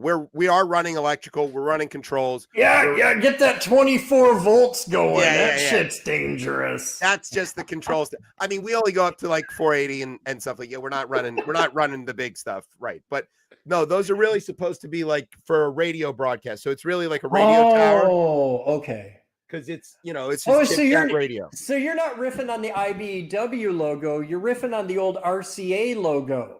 With the lightning bolts. The radio tower and then the fist in the air because it's protesting and stuff like that. Yeah. So it's that one. So it's a radio tower with the radio broadcasting coming off of it there. Okay. And it's red, white, and blue because it's America. For America. Yeah. Quit yapping and start zapping. God. He's gonna do this all. He's gonna do it the whole show, and you're gonna like have these things flying off your shelf. So they're already flying off, not because of me. They're flying off the shelves because he's great. He's make us a better logo. I No would way. fight No, a different no. logo. I don't want a piece of that fight, man. Logos are hard. Logos are hard work. The guy you want to make your logo, there's a dude on Instagram who is a professional sign maker who does logo work, and he makes amazing videos. Just amazing. Like, and he does logos for a living, but he gets it. Like, he's a good artist, and I love his shit. Look him up. There aren't like. It's easy to find professional sign maker logo design who does Instagram videos. There's like one guy doing this, but he's really good. He makes good content. We'll check him out. Okay, we're going to go to do the second and third halves of the show. Chris, you are certainly invited to stick around. It's going to 22, 30 hours. We understand. Yes, it's all right. Can you send me a link where I can tune in and watch this? Yeah, you can watch it right now on YouTube. Excellent. Yeah, I can tune into the live thing. Oh, so like somewhere there's like a chat bar going down the side and all that I can't see. Yes. Oh, fuck. Okay. You can tune into YouTube right Nobody's now. We're on us, but it's okay. At Beltway Radio Beyond is our channel, and you can watch us live. You can watch all of our previous episodes there. And you can watch the other shows that are on our network as well. You can see all of their episodes and things it's all there. So, and then of course you can follow us on Facebook. We're ChipChat. You can pretty easily. Oh, that's lovely. Yeah. We'd love to share with you. And if you want us ever to come on your show and like do stuff, I don't have a show. Well, you know what? We can make dick jokes too. Oh, totally. Yeah, we're great at it. See, I've got 2 footlongs right here. All right. Anyway, all right. We're gonna take a break. We're gonna let Chris go to bed. Yeah, he's funnier. And get up in the morning and save the world with electricity or whatever it is those Sparkies do.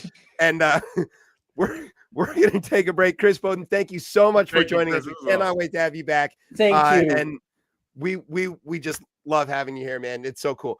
All right, we're gonna take a break. You're listening to Chip Chat on Beltway Radio and Beyond. Sweeps. Are we clear? Just about.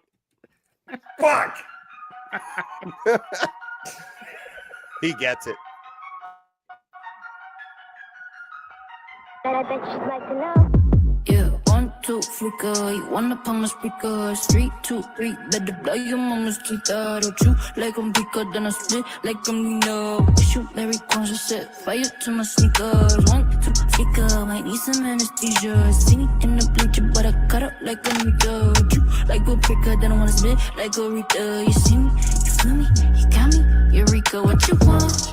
Everybody know what you want. Say I was talking bad just for fun. Everybody talking shit and they down right, you down right. Say I'm 1, 2, 5 thighs, some trousers and a black eye. 3, 2, 3, only say what's up for the Wi-Fi. I guess I'm supposed to be grown. This how I feel, bone to bone. And I did post, but I'm alone. Rich off catfish like Petco. Damn right, she stole that back party. Damn right, he drive a Ferrari. Goddamn it, ain't even a party without you flexing that Murakami. Always late to the best. Showtime never.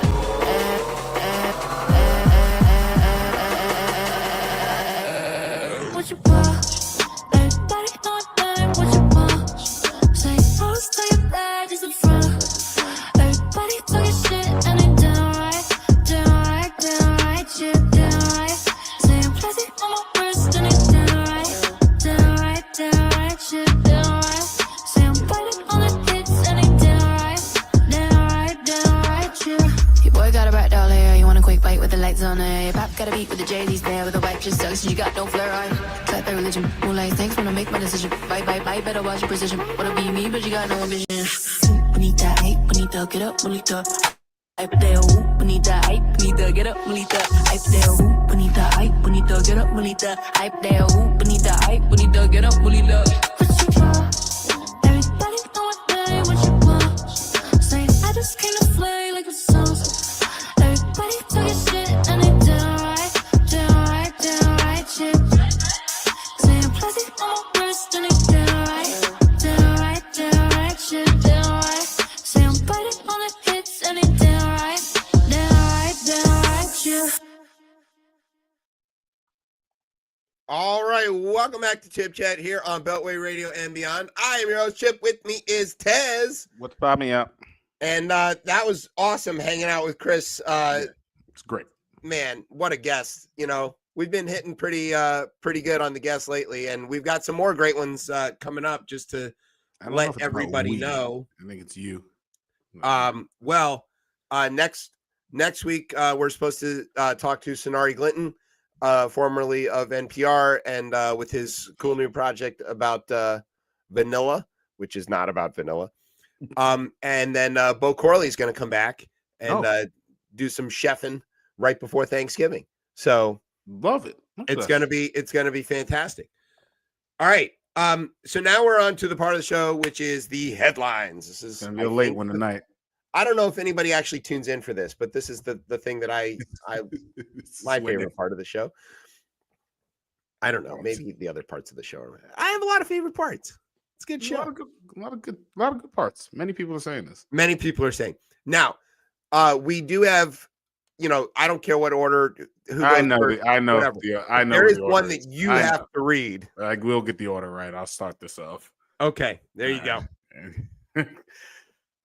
The shutdown has gotten so bad that some NASA staffers are showing their moon on OnlyFeds.com. That's true. All right, controversy sprang up over this week as pictures emerged of J.D. Vance holding Erica Kirk very closely. He was drawn to her by the leather pants, which she had on, that reminded him of a nice little Italian love seat. Jesus Christ! Oh God, they only get worse from here. Yes, they do. Not that it matters what I'm going to say after this, but is it Usha Vance or Usha? There it is. Usha Vance. Usha Vance was pretty upset, but when she asked if she'd make JD sleep on the couch that night, she commented. What do you think she commented? Quote: "He just fucked that. He just fucked that too." Food stamps are now halted, and millions of Americans are going hungry, including many kids. However, Erica Kirk's kids won't suffer, as their new daddy, J.D. Vance, says he'll sell Usha's kids to cover them. Christ, that's insane. All right, now many people are saying it's insane. Now this is it. First, got to set this up. This is a tweet from Bill Ackman, I believe. Bill Ackman, yeah, he's a billionaire CEO. CEO. And this tweet was just before the election for New York mayor. All right, so there we are. There's the setup, everybody. All right, so supposedly unprecedented 2.2 million turnout with 60% above 45-year-olds. I am going to be an optimist and say that @Andrew Cuomo is going to get the win. If he fails to win, it's because @Curtis Sliwa cares more about himself than New York City. Let's never forget that.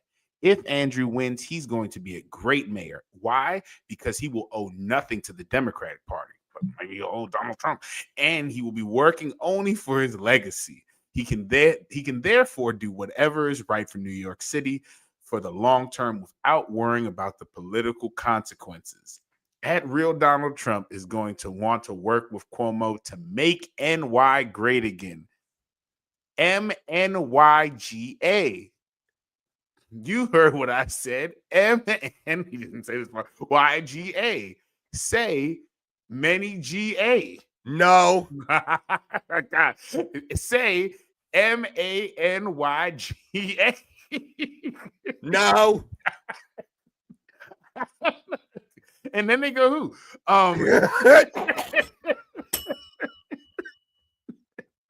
Everybody else, I've spelled it out to everybody.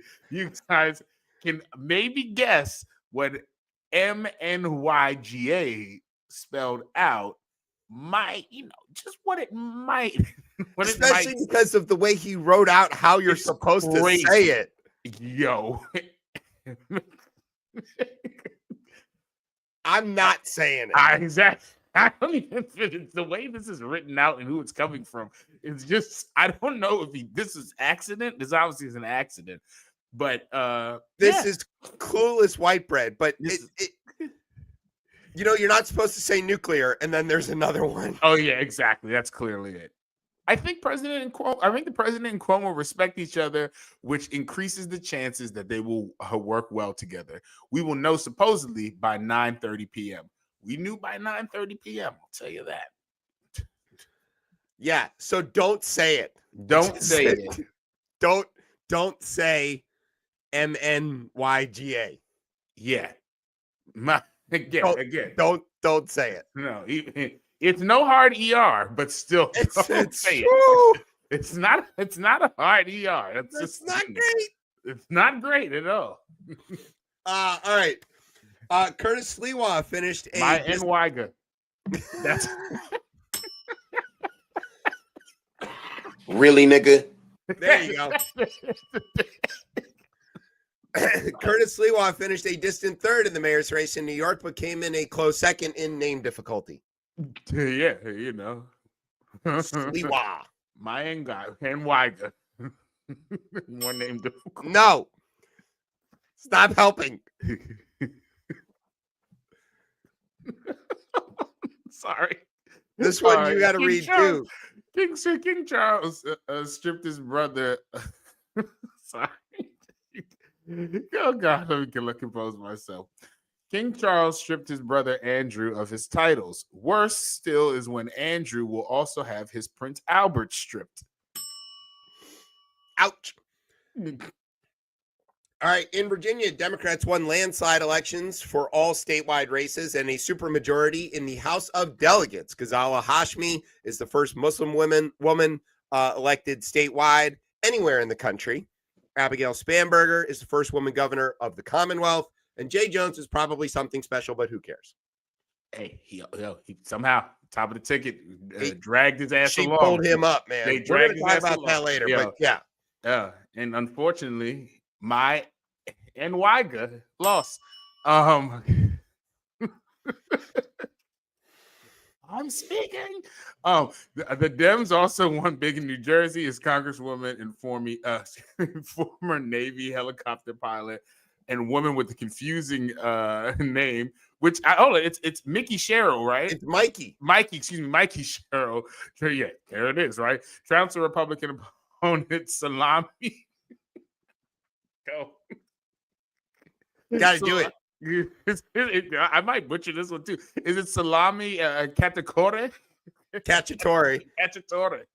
Salami. Okay, his real name was not that. Jack Chittarelli. Yeah, but I was like, that's basically Salami Cacciatore, and I was gonna make you do it because you can say Mike that. Tirico. Yeah, exactly. All right, in California, the vote to redistrict won with a nearly 2-1 margin, or roughly the ratio of gel to hair on Gavin Newsom's head. Also, my NYGA. No. I found a new thing to say. The FAA has ordered a 10% reduction in flights as the shutdown means even fewer air traffic controllers. But don't worry, the unpaid TSA agents will still be groping you at 100%. That's right. Speaking of the shutdown, it is now the longest in history, unless, of course, you count Melania. Oh, God, that is Jesus Christ. Wow. In sports, the Dodgers are once again world champions, saving us from having to hear about Canada for at least until the Leafs crash out of the playoffs. It's true. The Jets traded most of their players, but don't worry. We hear they got some new shoes and a sub sandwich card with only one punch to go. That's good. A lot of sandwich talk around these parts lately. Hey. The first ranking of the college football players are out with Ohio, Indiana, Texas A&M, and Alabama in the top 4, which also happens to be the National Literacy Rankings bottom 4. Yes. I don't know. Might be crowded though. As Thanksgiving approaches, Kraft announced a new apple pie flavored mac and cheese, which sounds terrible until you realize that it's the same color as regular Kraft mac and cheese, and then it sounds way worse. Oh, that's really bad. Yeah. And speaking of pasta, listeria outbreak in prepackaged prepared prepared Gotta say it's pasta. a tongue twister. I know. You gotta do it. Hold on, let's see if I get this one. And speaking of pasta, a listeria outbreak in pre-packaged, pre-prepared pasta is rocketing through California, Florida, Hawaii, Illinois, Indiana, Louisiana, Michigan, Minnesota, Missouri, North Carolina, Nevada, Ohio, Oregon, South Carolina, Texas, Utah, Virginia, and Washington. Nice. Yes, Secretary Robert F. Jr. told people not to worry. As long as they wash their pasta down with roadkill juice, they should just be fine. All right. And that's the headlines. I just have a cold. Okay. Let's go right to the election results, and then Brian can try to AI us with his weird break, because I'm sure he's got one in the chamber. But we did briefly get to mention it in the headlines. Let's start in the Commonwealth, shall we? Since this is the easy one, right? And I'm here. Yeah. So what's take? Abby Spanberger, governor-elect. What are we thinking? I mean, did we see who she was running against? Trump didn't. He never even named. He never, and that's I find even more maddening. This is not a Trump endorsed candidate. And I guess obviously lieutenant governor, that's not really odd, right? You would think the lieutenant governor would put their name in the race. But yeah, no, it was clear as day that was not the right option. And just basic politics, Virginia and Northern Virginia, which seemed to carry, like, not just, I mean, she had huge numbers, and regardless, right? And I think it's very interesting to see how many points that she beat out Kamala Harris in certain places. Like, it's interesting to see the switch happen again, which makes me worried about every single county. Yeah. Every single county. But it's trended up, which means you had to snatch voters who voted for Donald Trump or voted for Glenn Youngkin or stayed home, right? But yeah, no, I mean, it's clear in Virginia, and I think we'll talk about this, is that for Democrats to win, it seems like going forward from looking at this election, and this is a small sample size, but I do think it speaks in volumes in certain areas, is that depending on where you're at, you need to run on those specific issues. And right, statewide elections. For statewide elections, right? And I think that is, it's clear as day, is like that is a winning strategy, because as we talk through all the different candidates, they're different styles of candidates. They're not, but they're not running on the same thing, which is affordability, the economy, the basic kitchen table stuff. Yeah. And I think specifically in Northern Virginia, where a government shutdown, let alone the dismantling of agencies to people not even having jobs. Yeah, you can't run that for 10 months and expect people to be like, oh, I'm okay with this. And I mean, again, we'll get to the attorney general eventually, but yeah, that's a very impressive victory. That was a whooping. I mean, it was, landslide doesn't even begin to describe what happened there. But you look, those arrows where they start pointing on those maps are really crazy. It's crazy. It's insane. It's crazy to see how well Spanberger did, even in counties that voted, in high numbers for Trump. Right. And you got two main things going on there. One, Spanberger is a blue dog Democrat. When she was in the House, she has a national security background. She's CIA agent, and she's, remember that she had Tom Wolf's old seat, right? So this is Virginia 10. This is like Loudoun County. It actually goes like the edge of her old district is about a mile from my house. So like, that's how close it is, but it stretches all the way, out to Warren County and stuff. But this Tom Wolf was sort of famously the Virginia way, pragmatist sort of way of running. So she won in that district. That if that's a representation of her position in politics and things like that, Virginia governors historically haven't been super partisan. Virginia is not a place where you win by being that. So Spanberger keeping it cool, not taking the bait. That's one side of this.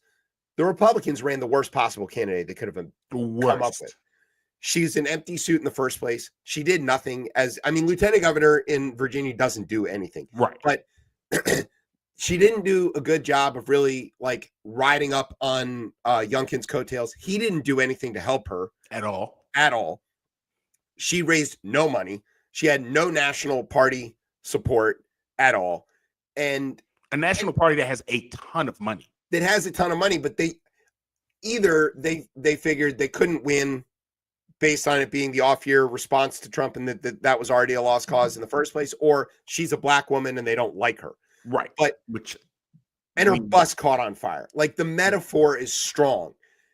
She was a bad candidate. I mean, and she had not a single issue to run on apart from scaring people about bathroom use, which it just made no sense.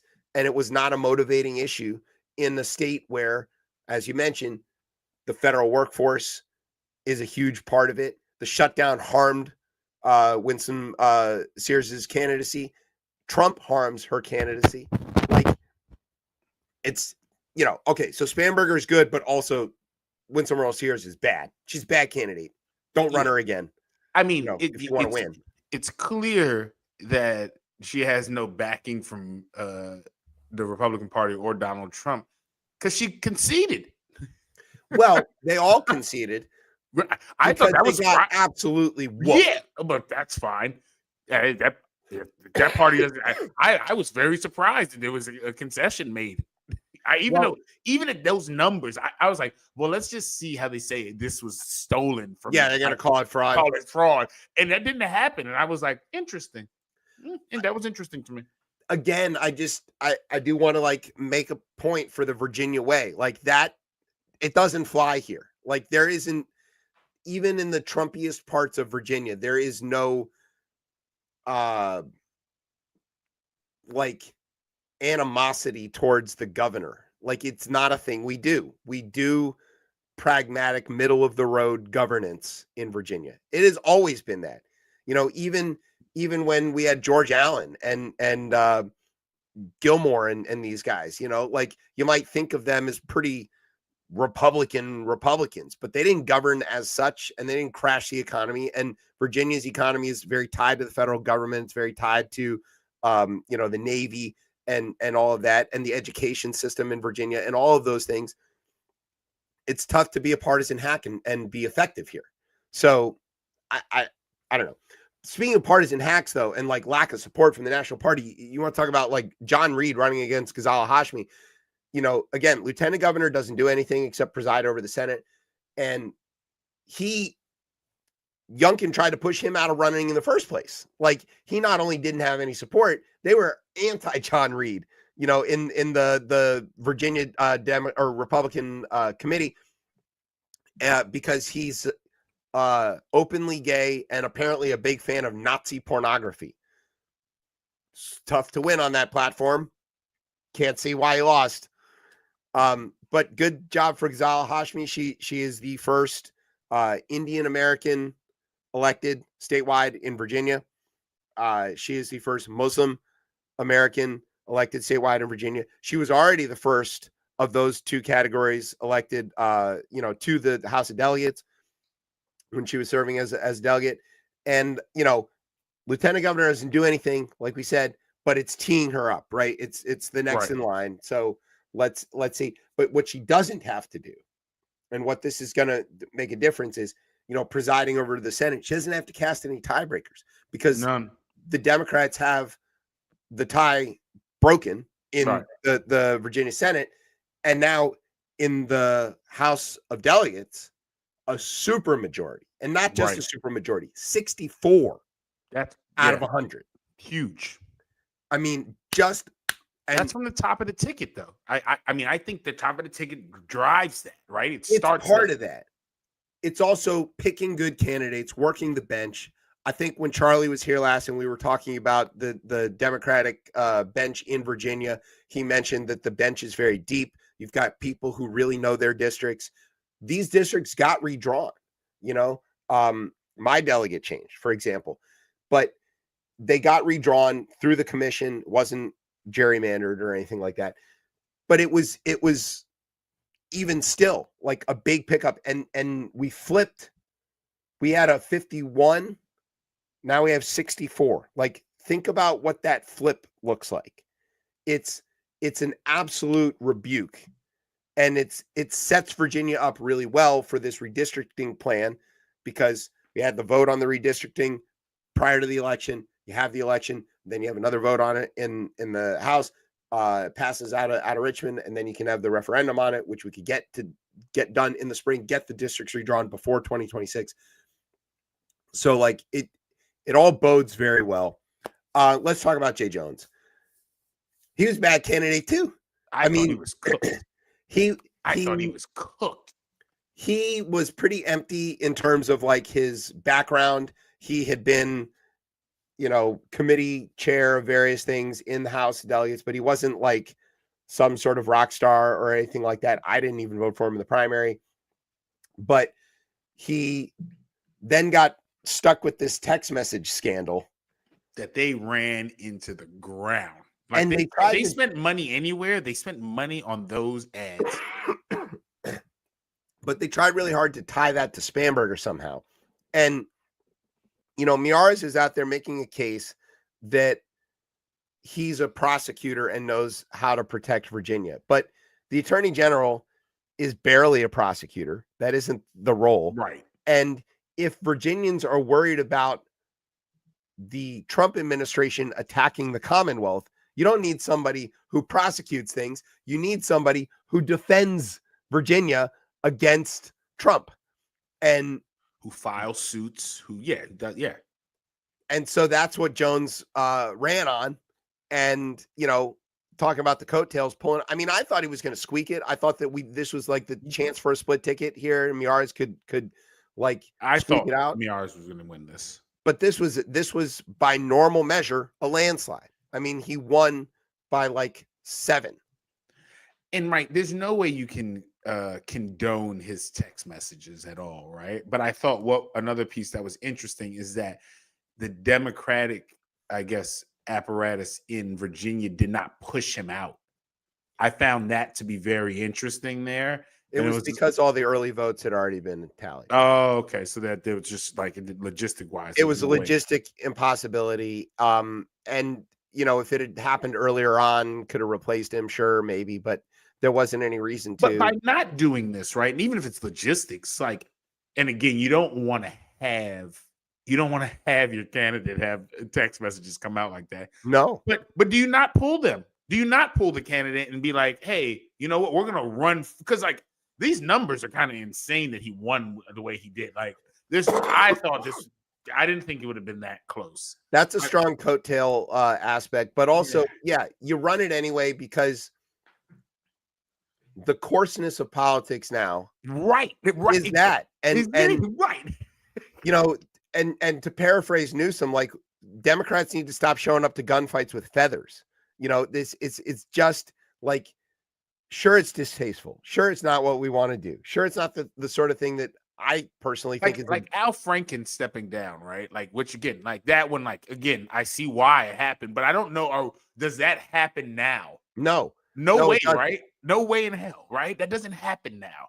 It depends what the offense is. But yeah, exactly. Yeah. If the offense is specific one, if the offense is sexual harassment, maybe they still got to go. But if the offense is being harsh to the opponent in some way, shape, or form, whether it's totally inappropriate like Jay Jones did, or whether it's just like Gavin Newsom trolling Trump with like pictures of him as a baby or telling him to shut the fuck up.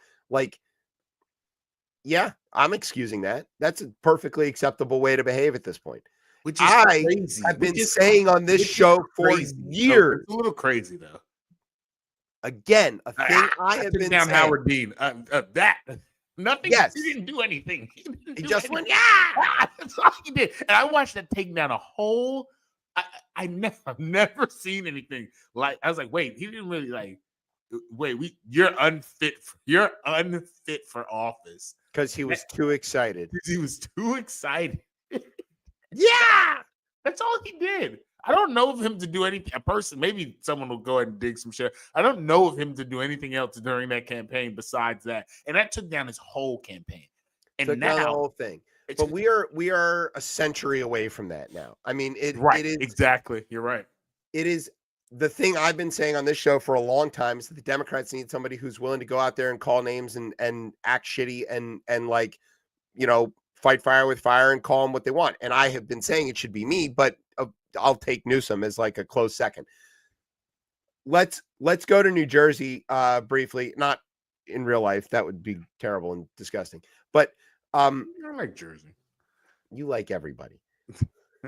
You're like the worst barometer for this stuff. No, I'm not. I do. I like friends with Nick Fuentes. No, no, I wouldn't. No, you wouldn't. No, I wouldn't. And I get along with people from Jersey and Boston and Philly and Chicago and these interesting places. I like, I don't know why.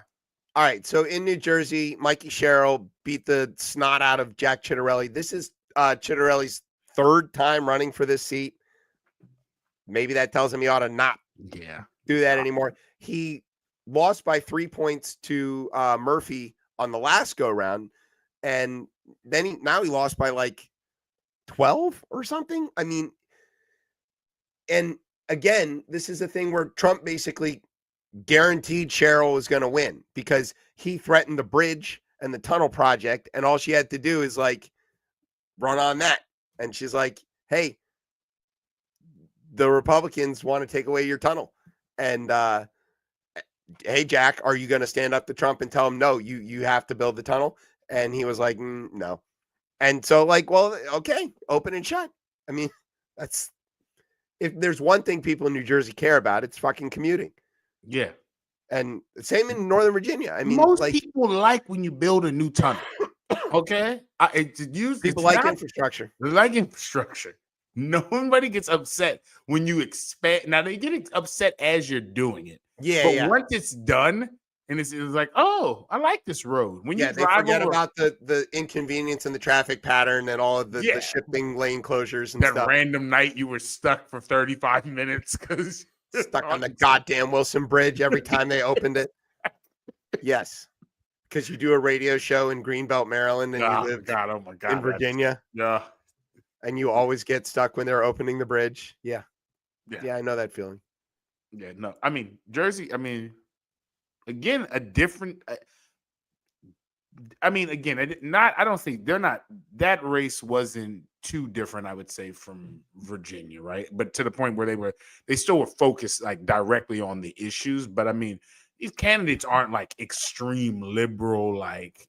No, Cheryl again is a blue dog. She's got a military background. She came in that same class with Spanberger. She has voted as and behaved as, a sort of centrist Democrat. And she's, she's not some sort of political ideologue. She's certainly not Mamdani. And maybe Mamdani running across the river helped Cheryl.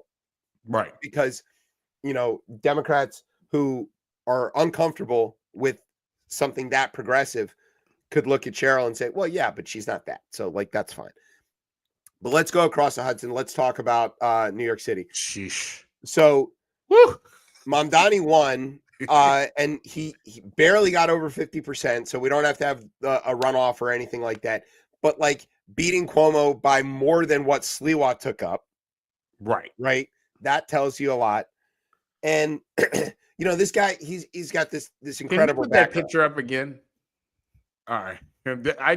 When you look at this, who would you think is the socialist? Yeah, right. The guy in the red beret looking like Che Guevara. There's only one man here who looks like the socialist. Yeah, what a crazy race. I mean, it was clear he was going to win because when I was in New York when he won the primary that night. I was there, and I was like, that was shocking to me because I had been following. I don't follow New York politics, but I saw he won, and I was like, wait, what coalition did he put together to win? And it's kind of an interesting coalition. It is, and that's kind of the thing to talk about here. It's also a youth vote thing. Yes, right. So Mamdani's got an interesting background. He was born in Uganda. His parents are from India. His mom is Hindu. His dad is Muslim.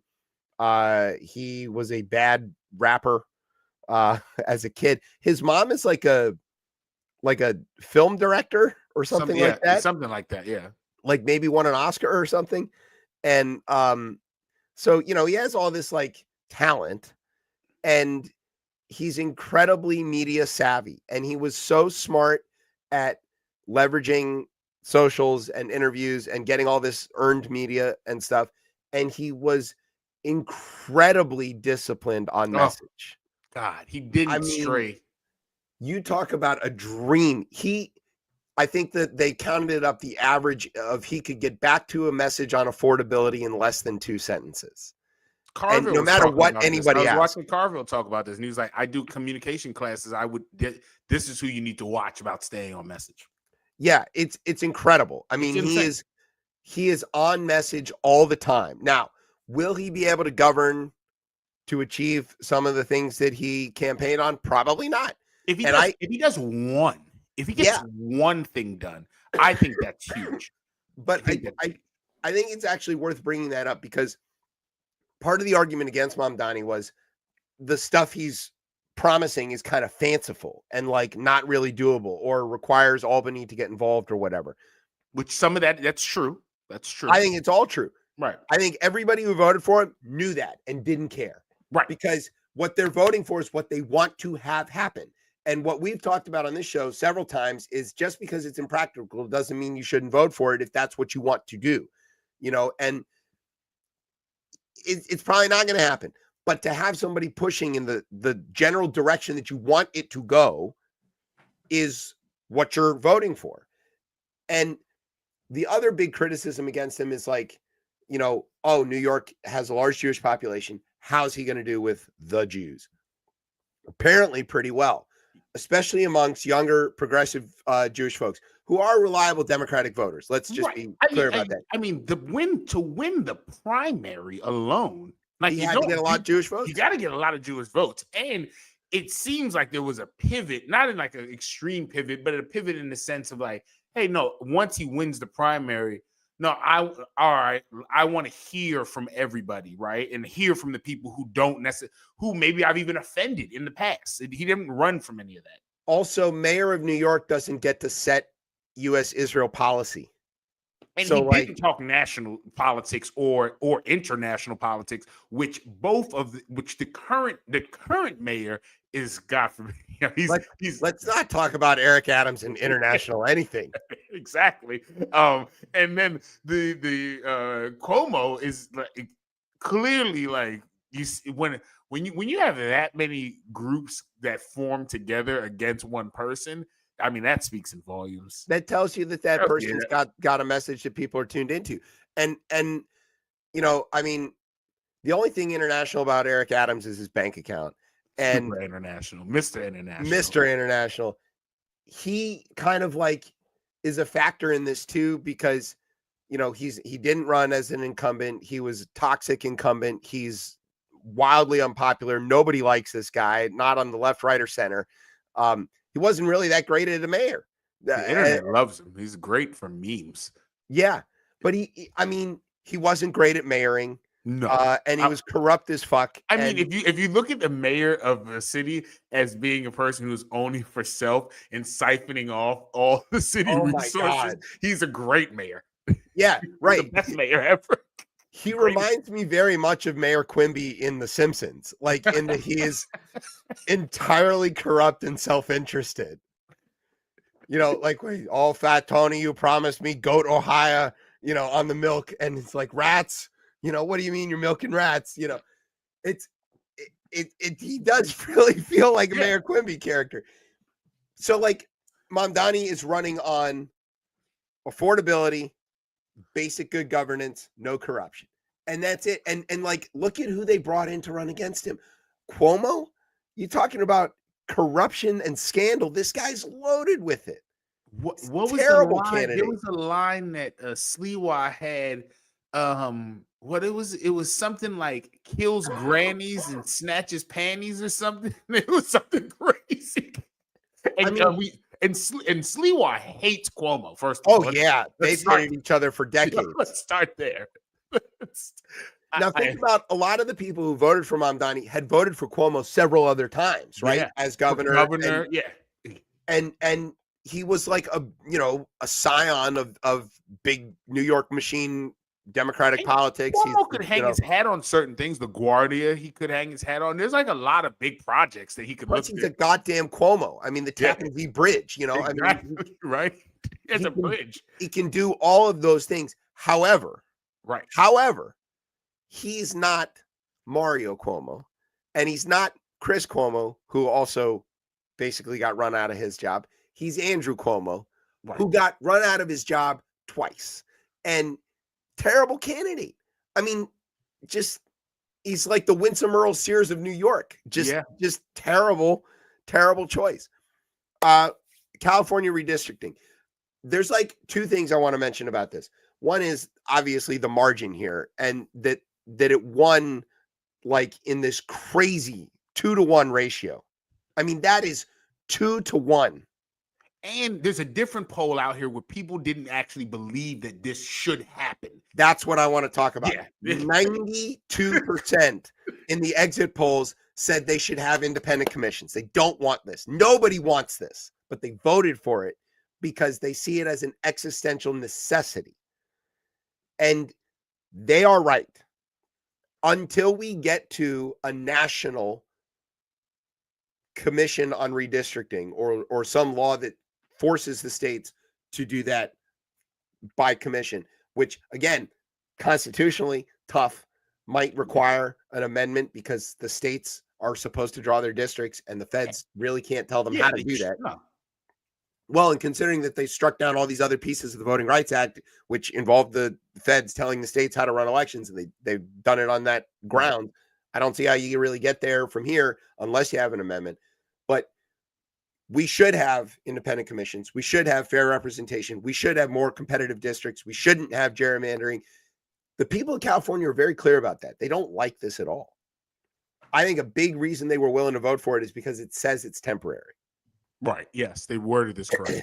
If we get a few cycles in and Republican states continue to gerrymander or threaten to, I can see this getting extended because there is no choice. There's it's a counterweight. And California does see themselves much in the same way that Texas does as, the big heavy in this fight, which they are. They are. And they kind of got to take one for the team here. If it's like against their moral position, it still like advances the overall moral position of we would like women to have rights or whatever, like that's the what. If you ask all of these people who voted yes on the redistricting plan in California, you're going to get a variety of answers, but they mostly are going to break down along the, I want X group's rights protected. And this is the only way to do it. And right? I want the right to choose protected. I want, LGBT people protected. I want minorities protected. I want good basic governance. Like I want trade protected. Like those things, that's what this comes down to. And you can come up with your reasons, but apparently on a 2-to-1 margin, they all came up with their reasons. Quick one, but important one. The Pennsylvania Supreme Court. Pennsylvania has an interesting system for their Supreme Court. It's actually one I think is a pretty good idea. You get appointed to the Supreme Court, much in the same way that the national, the U.S. Supreme Court works. But there's a referendum.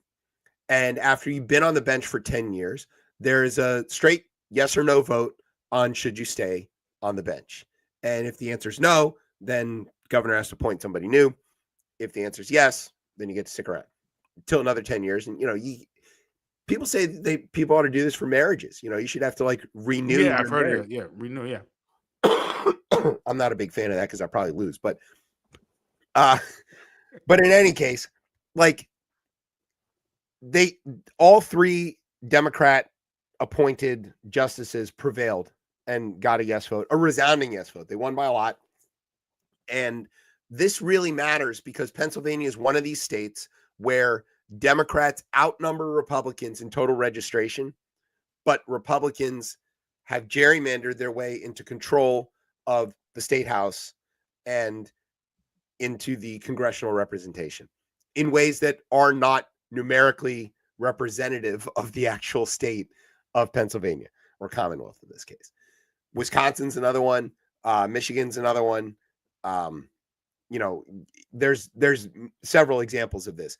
These folks staying on the bench is going to be the bulwark, because there have been cases that have gone up to the Pennsylvania Supreme Court revolving around elections that they have decided correctly and have protected the voting rights and representation of the people of Pennsylvania. So it's small potatoes to the national view, but it's going to matter. And if we learned anything from the last 20 years, that the Republicans have been extremely successful at playing the short game and learning the rules of the minutia, getting the county election commissioner seats, working their way after up 2010, through. they figured out, they were like, we know what we're doing.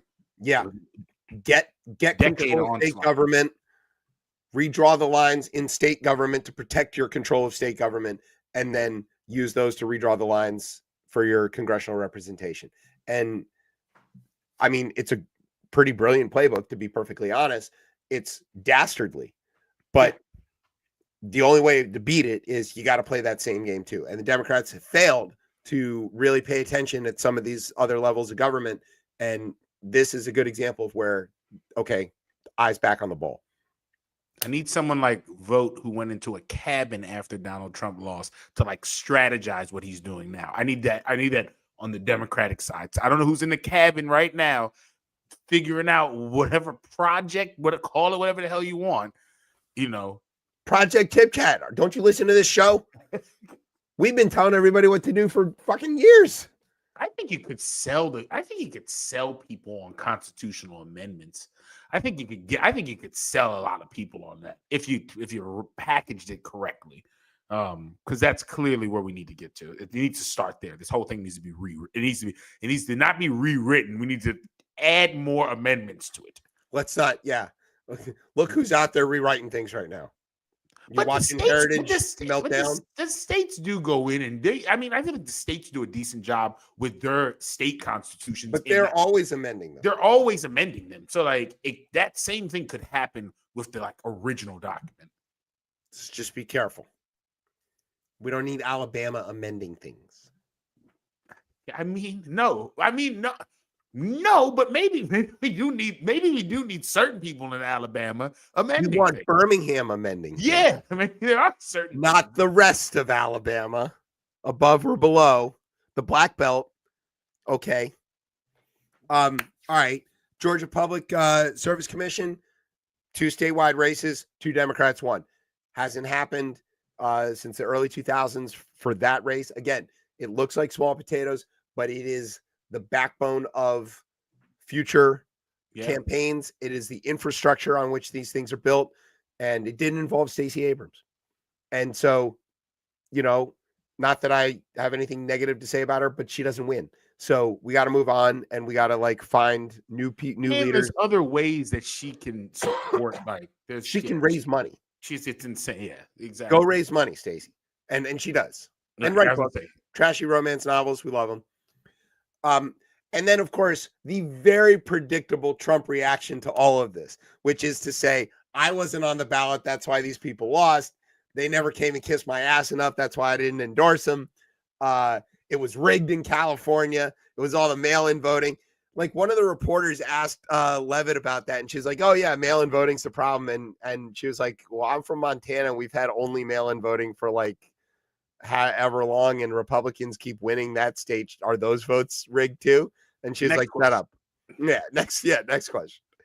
So it's clear he feels the Republicans are to blame for the shutdown, though. It's clear of that. He didn't have to say it. And he's moving that way too, in terms of what he's doing to try to flip the script on it. Oh, this man was talking about getting rid of the filibuster. Don't tempt me with a good time.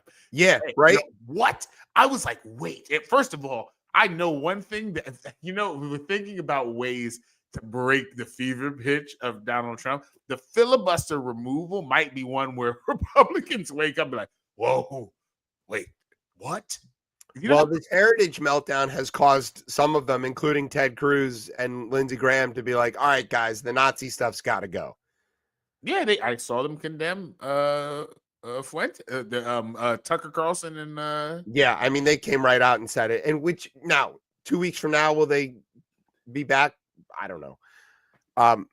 But yeah, I mean, the reaction was pretty much what I expected. And he kind of hinted at that he was going to try to disrupt this with like putting monitors in California or whatever he thinks he's going to do. Busy. He's too busy building ballrooms and traveling around the globe and getting crowns in Korea. Yeah, like there are elections where he could have helped. Like he could have really shout out to Korea, keep him occupied. Right. Who's the next ones? Like let's find some bang up travel agent and just tell them to book him on a world tour and then have tchotchkes ready for him in every place.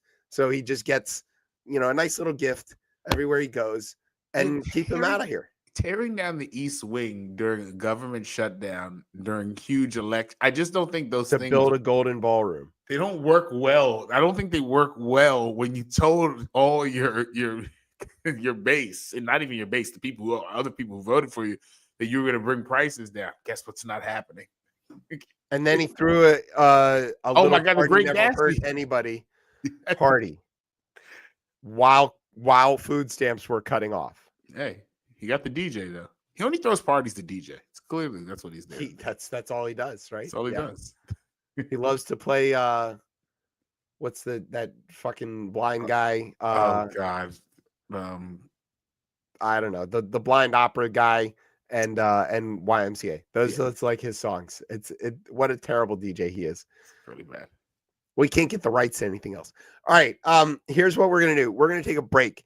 When we come back, we're gonna do the third half of the show, which we're gonna try to do at rapid fire. Brian's gonna be so mad. But it's short. The rest of the show is short. No, it's not. and it's going to be fine, and we're going to go fast. It'll be great. All right, we're going to take a break. You're listening to Chip Chat on Beltway Radio and beyond. Sweeps. I don't like them putting chemicals in the water that turn the friggin' frogs gay. Do you understand that? Turn the friggin' frogs gay. Serious crap. Gay. Frogs, friggin' frogs. It's not funny. I'm going to say it real slow for you. Gay. Frogs.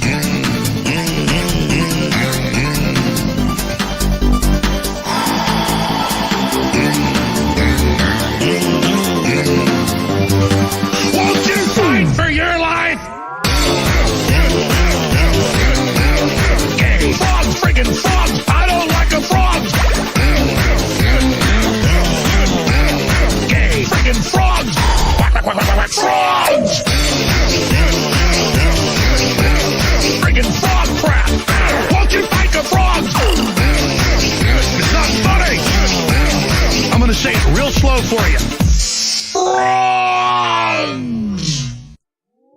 I will eat your leftist ass like corn on the cob. I'm ready. I will eat your ass. I will eat your leftist ass like corn on the cob. I'm ready. I will eat you. I will eat your ass. My children aren't going hungry. I'll do it. I'll drink your blood. And I'm starting to think about having to eat my neighbors. You think I like size it up? I'm gonna haul him up back chain. Chop his ass up, size it up. I'm gonna haul him up back chain. Chop, chop, chop, chop. I will eat your leftist ass like corn on the cob. I'm ready. I will eat your ass. I will eat your leftist ass like corn on the cob. I'm ready. I will eat you. I will eat your ass. I'll barbecue your ass flat. I will cook your ass up so fast, and I'll tell them, "Oh, I killed a cow out back, baby." You think Christ would eat somebody? He would never do that. I will. I'm ready to hang them up, gut them, and skin them, and chop them up. You know what? I'm ready.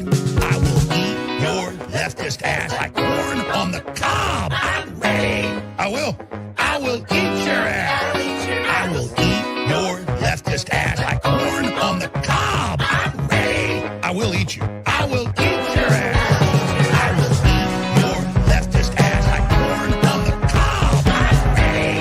I will eat your ass. I will eat your leftist ass like corn on the cob. I'm ready. I will eat you. I will eat your ass. That's why I want the globalists to know. I will eat your ass first. I swear to God, it's the last thing.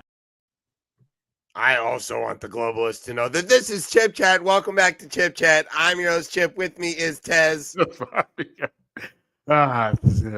I still haven't figured out how to barbecue anything flat, but Flat. that's not the adjective I would ever use You with gotta haul them barbecue. up by chain. Yeah, I guess. You want to give your little Oh man, God, over yes. here. Oh, sorry. Sorry, that was the original video that started this all off. Yeah, please go ahead and donate to the sandyhookpromise.org. So it's kind of like, you know what, we see there's a tree on this here. This is like carbon credits, right? Yes. You know, we play a terrible video from a terrible man who doesn't believe that a bunch of young children were shot in their classroom. He believes it's a false flag operation. We play those videos and then we tell folks to go smash the donate button at sandyhookpromise.org to make me specifically feel a little bit better and laughing at that heinous man that is Alex Jones. Yes, we're buying our penance. Exactly. It's sort of like indulgences in the Catholic Church. Yeah. You can sin all you want if you can write a check. It'll get you in. It's not going to get me in. This isn't going to get me anywhere, but I just feel better in the morning after I laugh at these. I don't know if you and I are like eligible to go to heaven. No, I don't think so. It's like several reasons. Yeah. All right.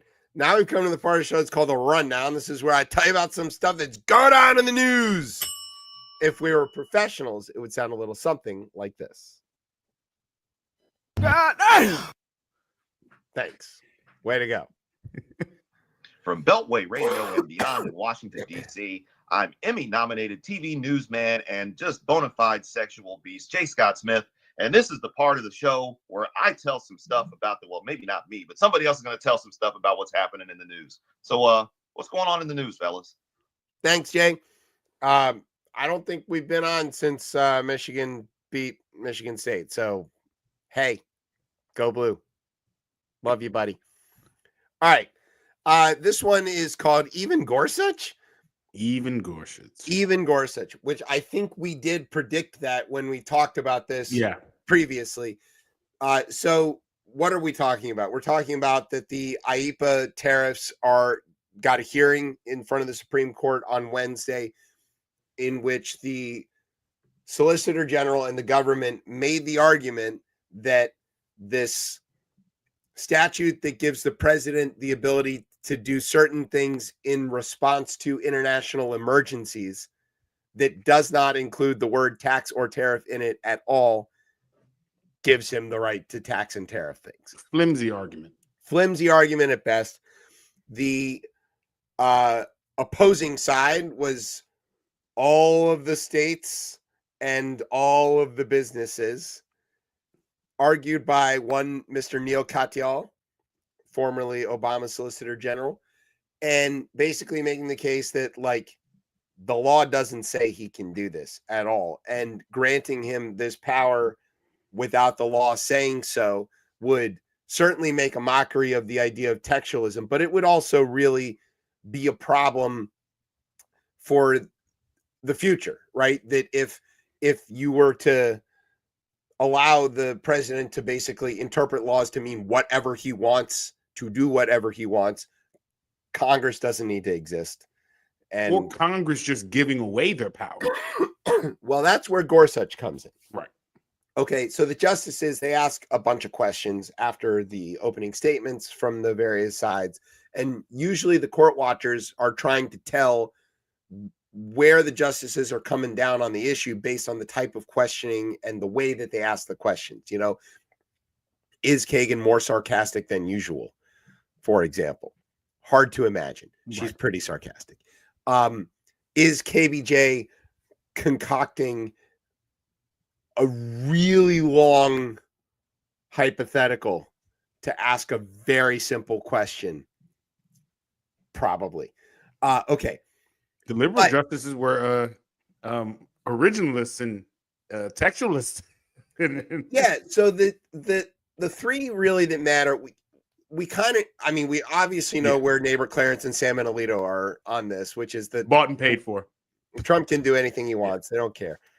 And Beer Can Brett had already said essentially that, you know, when this got sent back to the appellate court, like, you know, in the rocket docket ruling that allowed this to continue while it was working its way up, he was like, yeah, this seems like a thing the president can do. Sure. So we can count the three of them out. But we do need to know where Gorsuch, ACB, and Roberts lie on this. And Gorsuch was very clear in his questioning about some of this. And, you know, he does claim to be this textualist.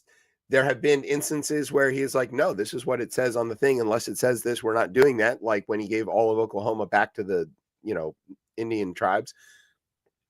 But he asked some simple questions. If Congress can hand off its tariff power to the president, what would prohibit Congress from just abdicating all responsibility to regulate foreign commerce, or for that matter, declare war or anything else to the president? Gorsuch asked. And the answer is not good. If Congress decides tomorrow, we're tired of all this legislative business, we're just going to hand it all off to the president, what would stop Congress from doing that? Which Congress has kind of attempted to do. They've done that. Yeah. They're like, yo, legislating is hard. We don't want to do that. They continue to cede power to the executive. The argument here, and to Gorsuch's credit, is Article 1 says no go. Like, you got to do it. Sauer, who was the Solicitor General, said that Congress could not go that far. That would really be an abdication, not a delegation. I don't know what's when you delegate enough, like of your specific duties. What's I think that's really the word to think about it here. It's not necessarily power; it's more like duty or responsibility. Congress's job is to regulate taxation, to impose taxes, to write things. And if we tariff is a tax, yes. And if we look at the history of why the United States is not England or not Britain, right? It's about a tariff. Yeah, it starts there. It starts there with the Boston Tea Party and all that stuff. And the reaction to that, the idea of the capricious imposition of taxation by a monarch, is so infuriating to the framers that they specifically and early on delegate that within Article 1. They specifically vest that power in the least unitary branch, you know, the one that is made up of the most people, the one that is mostly directly elected, the one that is mostly directly responsive to the people, because being taxed pissed them off, right? Like a lot. And so you got to really mean it, and you got to really have your shit together and really be able to convince everybody else in Congress that that's a good idea, or you don't get to do it. President doesn't have to convince anybody, just has to convince themselves this is the right thing to do, and then they can do it. So Gorsuch seemed pretty nonplussed. ACB's big question was like, well, what if the government has to give back all this money? Like, how would they do that? It'd be a huge mess. Yeah, it would be a mess. If they gave it back to the businesses that paid it, how would they make sure that they maybe refunded it to the customers who paid a higher price for things? It's no real good way to do that. Katyal was like, you could just make this a going forward thing and just have to eat it, you know, like on what happened, which seems like a reasonable, I mean, there's no good way. The other way, if the United States government needs to raise money, they're going to issue bonds. And I don't know who's going to buy these things, because but someone will. I'm sure. If you there is a market for T-bills. I mean, Kyrosol tells us about it every day. Yeah, so, I mean, so they are selling them. Yeah, assume that's what you do. But so that was her question. Roberts seemed, you know, kind of like, I think Roberts is pretty pretty good on the no on this. So I really do think that this is going to end up on like a 6-3 the other direction than what we're used to. I'm not going to bet on it, but it's a precedent question. Right. If it's bigger than the tariffs. it's bigger than the tariff. That's the thing, right? Yeah. If they say, okay, this is fine. It violates their previous stuff about textualism. Yep. It violates their stuff about the major questions doctrine, which they used to strike down a lot of Biden's executive orders. Yep. And it violates the basic understanding of co-equal branches. Which they are one of them. Yeah. Well, they've been willing to give up a lot of their power too. They have. But they've almost wanted to keep the power to make those decisions, though. Yes. That's the crazy part.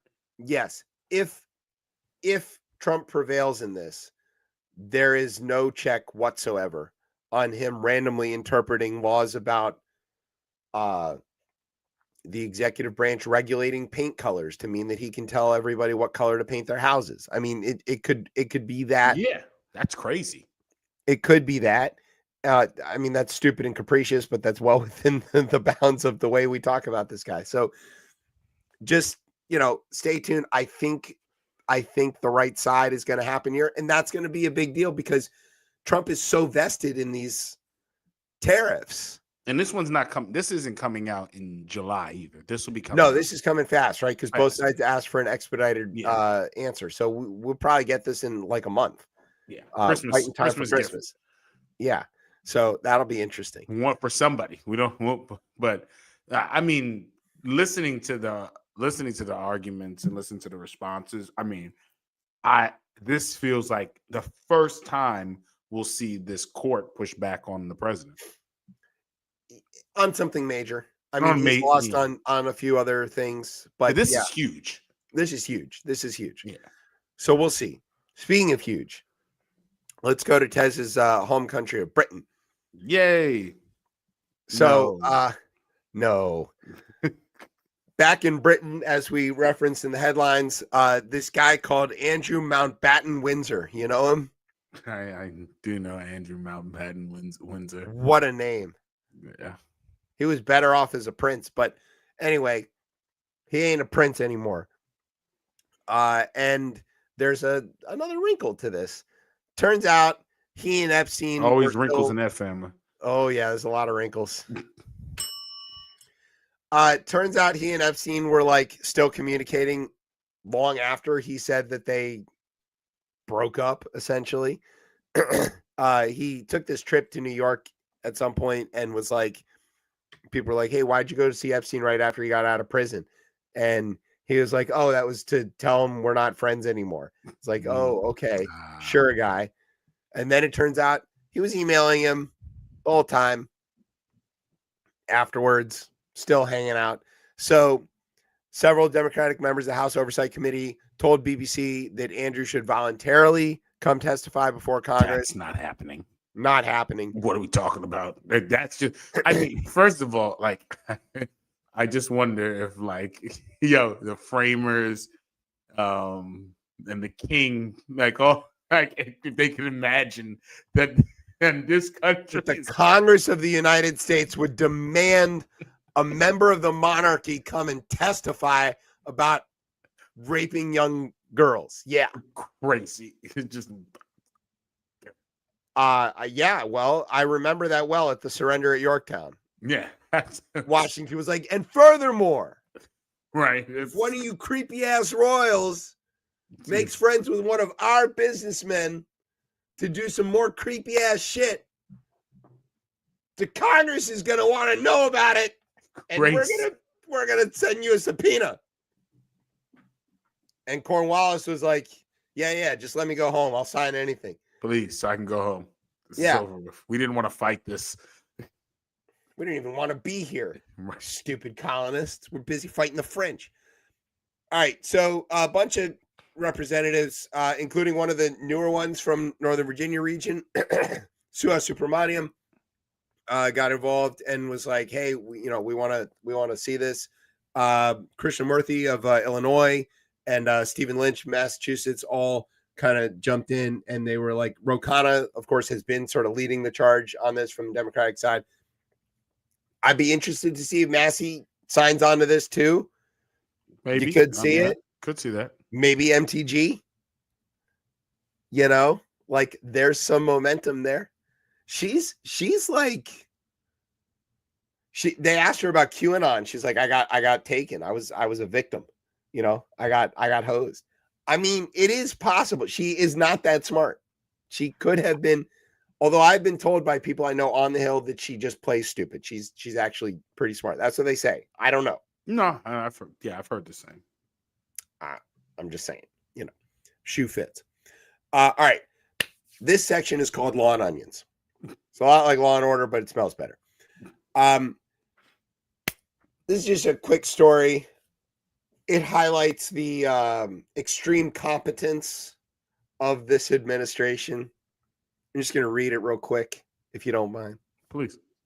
The FBI on Tuesday fired 4 agents who worked on the investigation during the Biden administration related to Donald Trump's alleged attempt to overturn the 2020.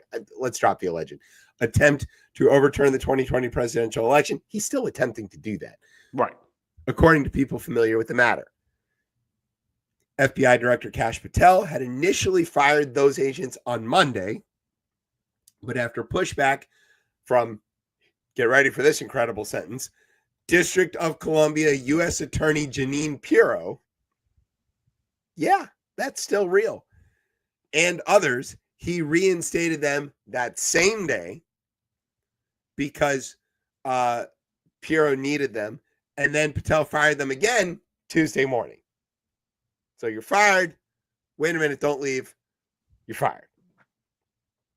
Pirro attempted to save at least some of the agents because they were working on other cases that were important to her office. Because, of course, that's how the FBI works, right? They don't all just do one thing. They all do several things. And, you know, it turns out they were doing something she cared about. The firings were the latest in a purge that has gutted the Washington field office of some of its most experienced agents and hurt morale. Shocking. Oh. According to people familiar with the office, meaning the people who just got fired. Some of the fired agents were in supervisory roles, and others had no longer worked in that office, but were agents in other field offices. So they weren't even there. They were working like in Nebraska, and it was like, oh, you prosecuted January 6th. It's like, well, I collected all the video tape of it and handed it in. You're fired. Shouldn't have done that. And now I need someone to collect new videotape, and I don't have them. I mean, the videotape was still there. You know, it's like these guys aren't the problem. It's the people who did the thing that are the problem. Yeah, that's it. But the jobs that these people do, they're still there to be done. You don't blame the trash man who picks up the trash for there being trash. He didn't make the trash. He just picked it up. It was going to be there regardless. It's going to be there again. You fire him, the trash still going to be there. And I'm not saying that January 6 attackers are trash. That's not nice to trash. Okay, let's get to the big story here in Washington, which is, of course, why I'm wearing my shirt with the flag on it. Sean Dunn, Air Force veteran, worked for the Department of Justice as a paralegal, a fan of pink shirts, was out one night hanging out, and a bunch of federal agents in body armor and tactical gear with big guns started like forming up to go bust up some bars or whatever. Don't know.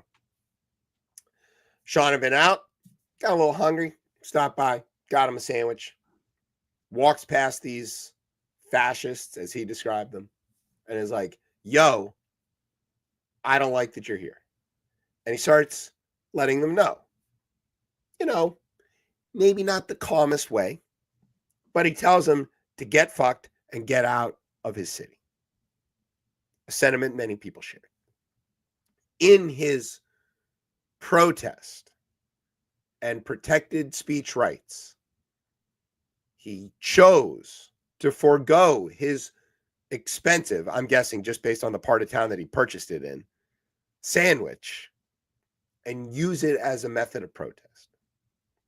He hurled his sandwich at very close range, which is the best way to injure somebody with a sandwich. Yeah. Not even enough room to like cock your arm back and throw it. Flings the sandwich at the chest of what's this guy's name here? What's his name? Gregory Larimore, Yeah. who was fully armed and wearing a bulletproof vest. Bulletproof vest. Bulletproof. Not Not mustard proof. Not mustard or sandwich. Not onion proof. Stop bullets, but not condiments. Flings it at him. The sandwich bounces off his bulletproof vest. And the fully armed bulletproof vest, Gregory Larimore, charges after Mr. Dunn and is like, come here. And Dunn books it in his sandals. In his sandals. Outruns a bunch of the, what do they call them? The Gravy Seals. Gets back to his apartment, locks the door. Fuck you guys. They go and get a warrant for assault on a police officer with a weapon. Come back with 20 guys and a film crew. Bust into his apartment, arrest him, and film the whole ordeal. That's what happened. Yesterday began his trial. Now, that happened several months ago. Why did the trial only start yesterday, you might ask? Mm-hmm. Why, Tez? Because I assume you'd have to get a jury. You'd have to seat a jury for this trial. First you have to get an indictment. That's a good point. No one would indict him. They didn't think that he would win the case, right? Yeah, Janine Pirro's office took a felony indictment or charge to the grand jury 4 times to try to charge Mr. Dunn with a felony of assaulting an officer. And 4 times the grand jury was like, nah, just not enough evidence to even support bringing the indictment. Right. So she's like, not going to stop me. And she said, fine, we'll charge him with misdemeanor assault or obstructing, or it's like this long list of things that are all the same misdemeanor, which doesn't require a grand jury. And you can charge anybody with that, including up to apparently a salami sandwich. So they charge Sean Dunn with misdemeanor assault on the police officer, and the trial begins. Well, it kind of begins. The judge is like, this is the most open and shut case I've ever seen in my entire life. Seats a jury, an actual jury of 12 of DC residents plus alternates. So there are 20 people who could have been at work, but are instead getting paid $15 a day to listen to this story. And they proceed. The CBP agent, Gregory Larimore, who again was fully armed, wearing a bulletproof vest, and was with almost 20 other law enforcement officers, according to the court records, said on the stand, the sandwich kind of exploded all over my uniform. It smelled of onions and mustard. Now, look, this is not really material to the case, but good choice on the condiments. Sounds like a good sandwich. I'm in. I would like half of it if you don't need the whole thing. Defense attorney Sabrina Schroff questioned that testimony during cross. She displayed a photo of the sandwich lying on the ground, still wrapped up in its wrapper. Yeah. In fact, that sandwich hasn't exploded at all, she said. Larimore maintained that, quote, mustard and condiments on my uniform and an onion hanging from my radio antenna. That's what he experienced. That's the assault. Imagine that we are in a court of law arguing over whether a sandwich that is fully wrapped and photographed on the ground, a sandwich is photographed on the ground, of whether that has in fact exploded on a bulletproof vest wearing federal agent. It's not a weapon. It is not a weapon. It is barely even a meal. I mean, did he have chips? Was there a drink? How much of the combo was his? Didn't they used to throw tomatoes at people on stage? I never heard of them getting charged with assault. Well, you'll be happy to know that as of this show going to air, Sean Dunn is a free man walking around in his neighborhood in the District of Columbia, probably waving this flag, because the jury very quickly delivered a verdict of not guilty. Several of the jurors apparently wore pink shirts to their event today, maybe symbolizing the pink shirts that he wore, the pink shirt that he was wearing at the time. And at least one of them gave the defense a good job. This is ridiculous, but this is where we are. Dissent has been protected. Once again, it is your right to dissent. You have a free speech. You have a First Amendment. You should use it. Maybe don't say all the Nazi stuff like the Republicans are currently doing, but right. But you have the right to say it. Actually, you can say it. There may be consequences, but maybe don't. I mean, you can, but don't be a shithead. All right. Really, there's two last things here. One of them's a video. I just want to play this very quick clip and just get your thoughts on what we're witnessing here in this clip. Brian, do you have it available? We're checking. Let's see. He fell asleep. No. Oh, here it is. All right. Shay, one of my colleagues from my Senate office.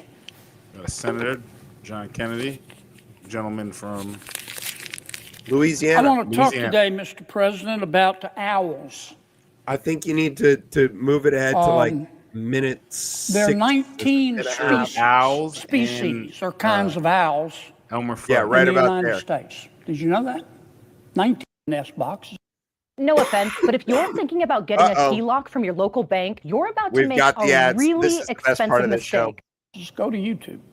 Okay, you got to rewind. Barred owls go to marry YouTube. for life. Rewind about barred owls 2 minutes and something. That live in the forest behind my house. The spotted owl. Yep, there you go. The Department of Interior is not saying the barred owl is eating the spotted owl. The Department of Interior isn't saying that the barred owl is hurting the spotted owl. The Department of Interior says it wants to kill over 10% of the barred owl population. All right, skip ahead about because another minute. the barred owl is a better hunter than the spotted owl. Yep. Than the spotted owl. As I said, they're both God's creatures. Okay, right here. Pause it for a second. This is a barred owl. They are both God's creatures. They are both God's creatures, and these are owls. Now, I just want to set up here for a minute. It looks like he's talking to an audience. There's nobody in this chamber, by the way. He is speaking to nobody. And Senator Kennedy, I'm using the term senator lightly here, is not a stupid man. He went to Oxford on a Rhodes Scholarship. He used to be a Democrat. He plays this folksy thing to the max. This is not how he actually is. He's a well-read, smart individual. But there's something going on here with these owls. Go ahead, Brian.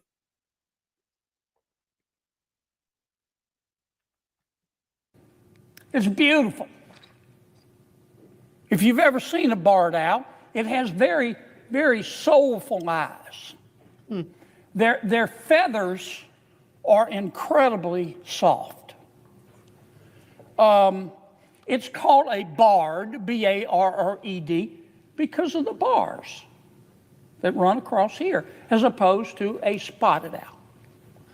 The barred owl, 10% of which our brainiacs at the Department of Interior want to kill, has been around for 11,000 years. Much longer Sometimes than the that barred in owl is called a reality, hoot but owl. okay. That may be the term you know it by best. The barred owl is about 2 feet long. It's got incredible eyes. Okay. Man, it that's can enough. see. It's like Superman. I think Senator Kennedy wants to fuck that owl. Yeah. I think he wants to fuck an owl. Or he has fucked an owl. That's a weird way to talk about an animal. It's got soulful eyes and incredibly soft feathers. Very soft.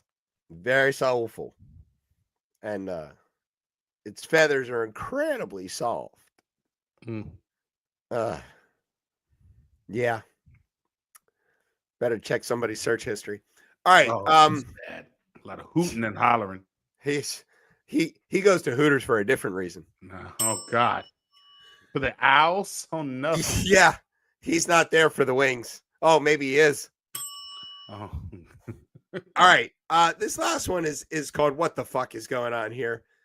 Tez, you want to read this one? All right, what the fuck is going on here? A scholarship once reserved for Black students at a California university is now available to all after a white student and a right-wing nonprofit alleged it violated a federal anti-Ku Klux Klan law. Yeah, of course. This is where we're at.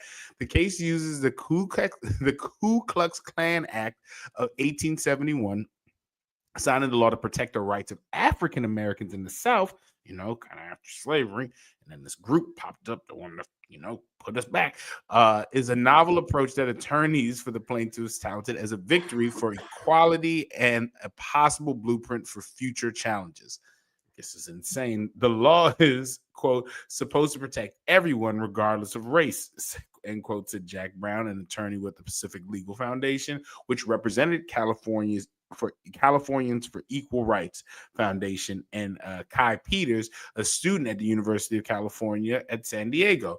He added, quote, we're simply trying to ensure that promise of equal protection is granted to everyone, end quote.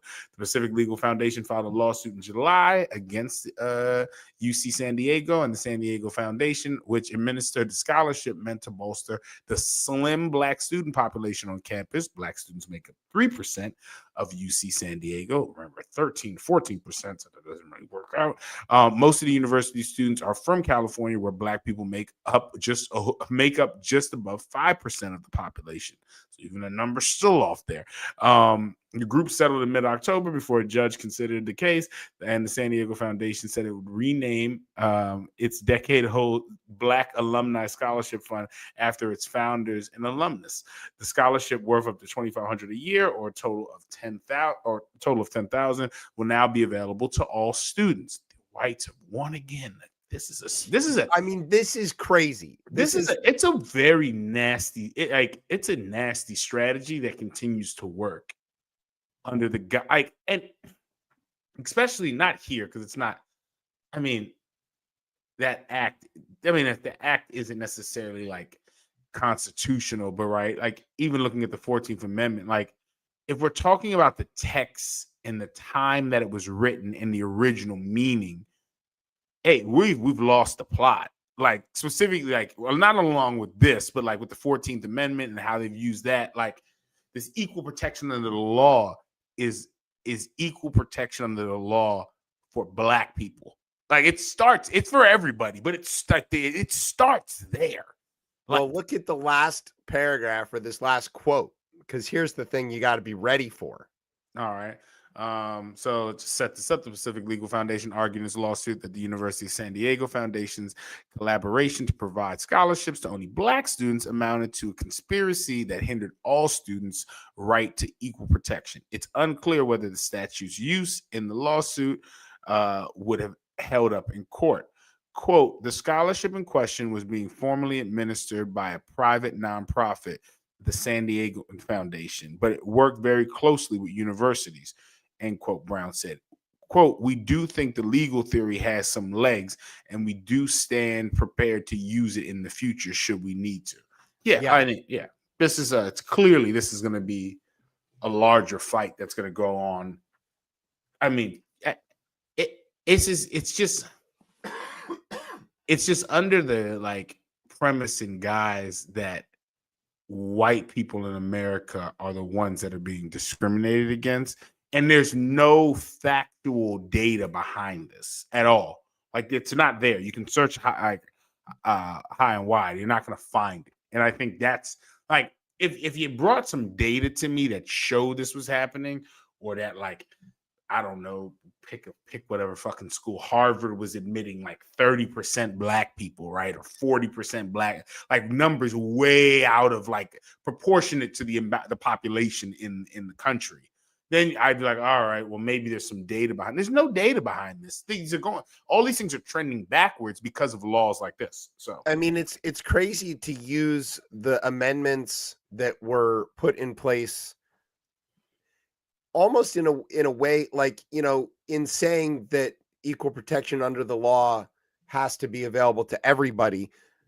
In the way that it's written presupposes that it's already, of course, available to white folks. Right, exactly. And that it needs to be specified, but it has to be written as such, because you can't specify one group over another, or that would violate the whole basic idea. But for 150 years, it's been understood to mean that.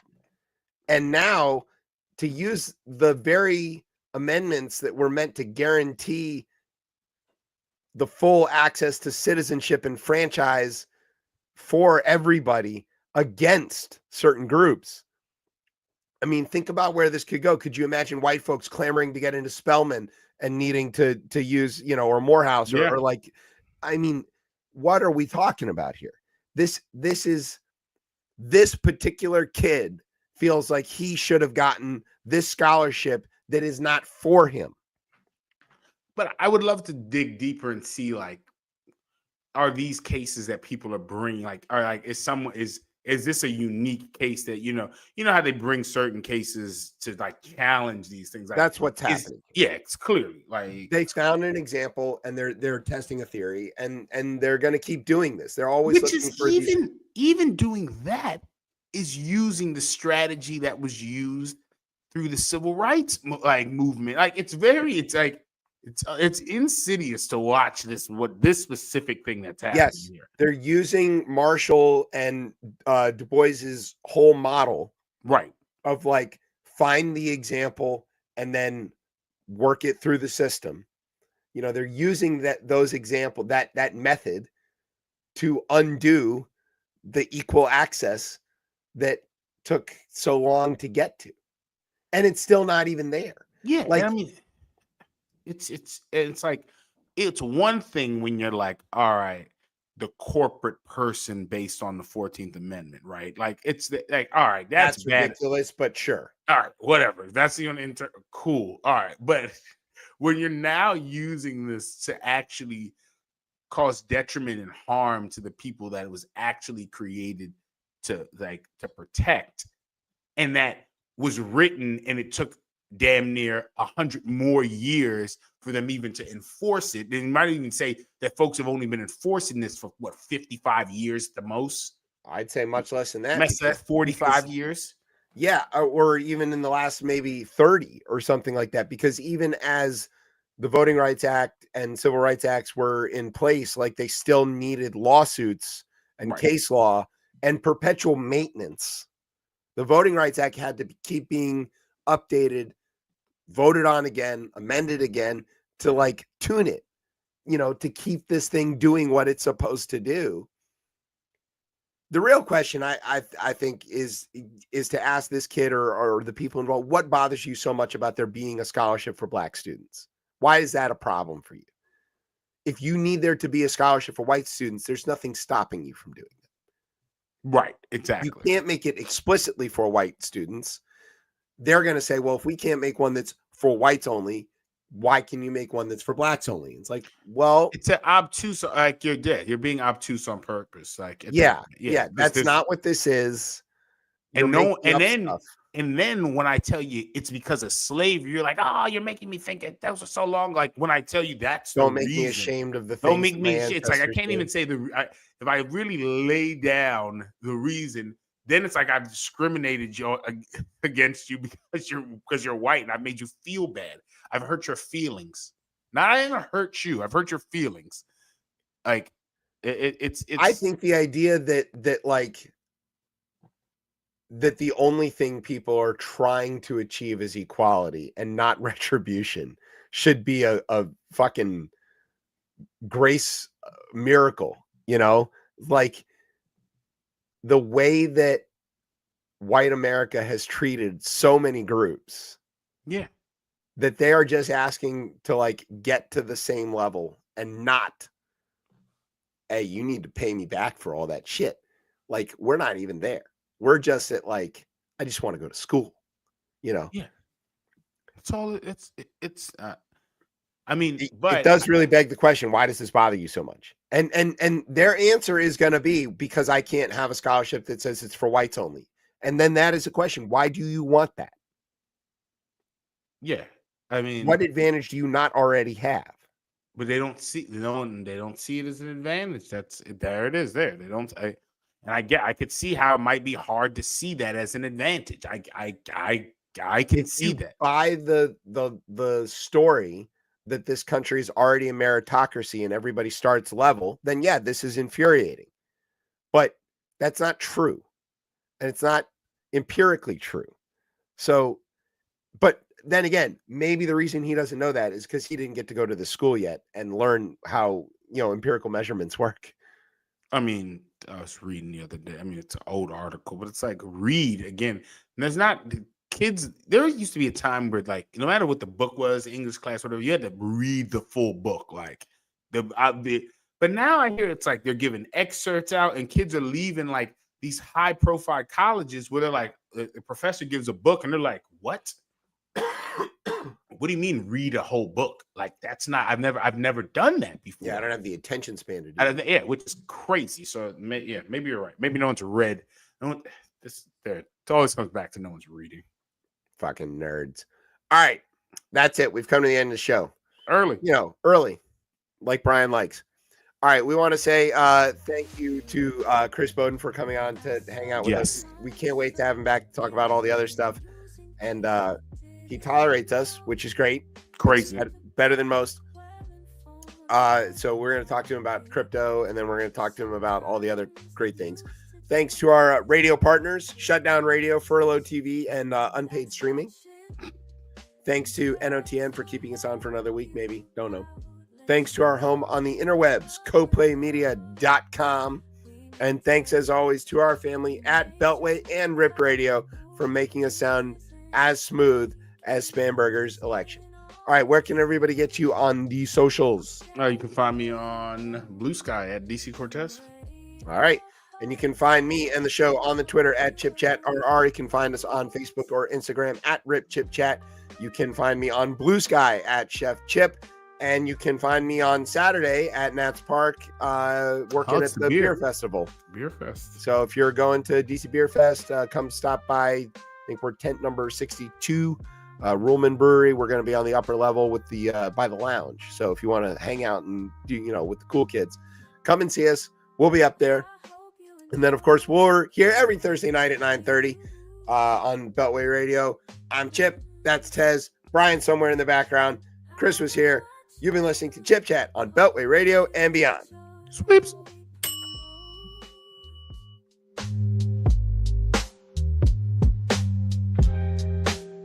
Chip Chat Radio, and we're your host. I hope you enjoy what we promote.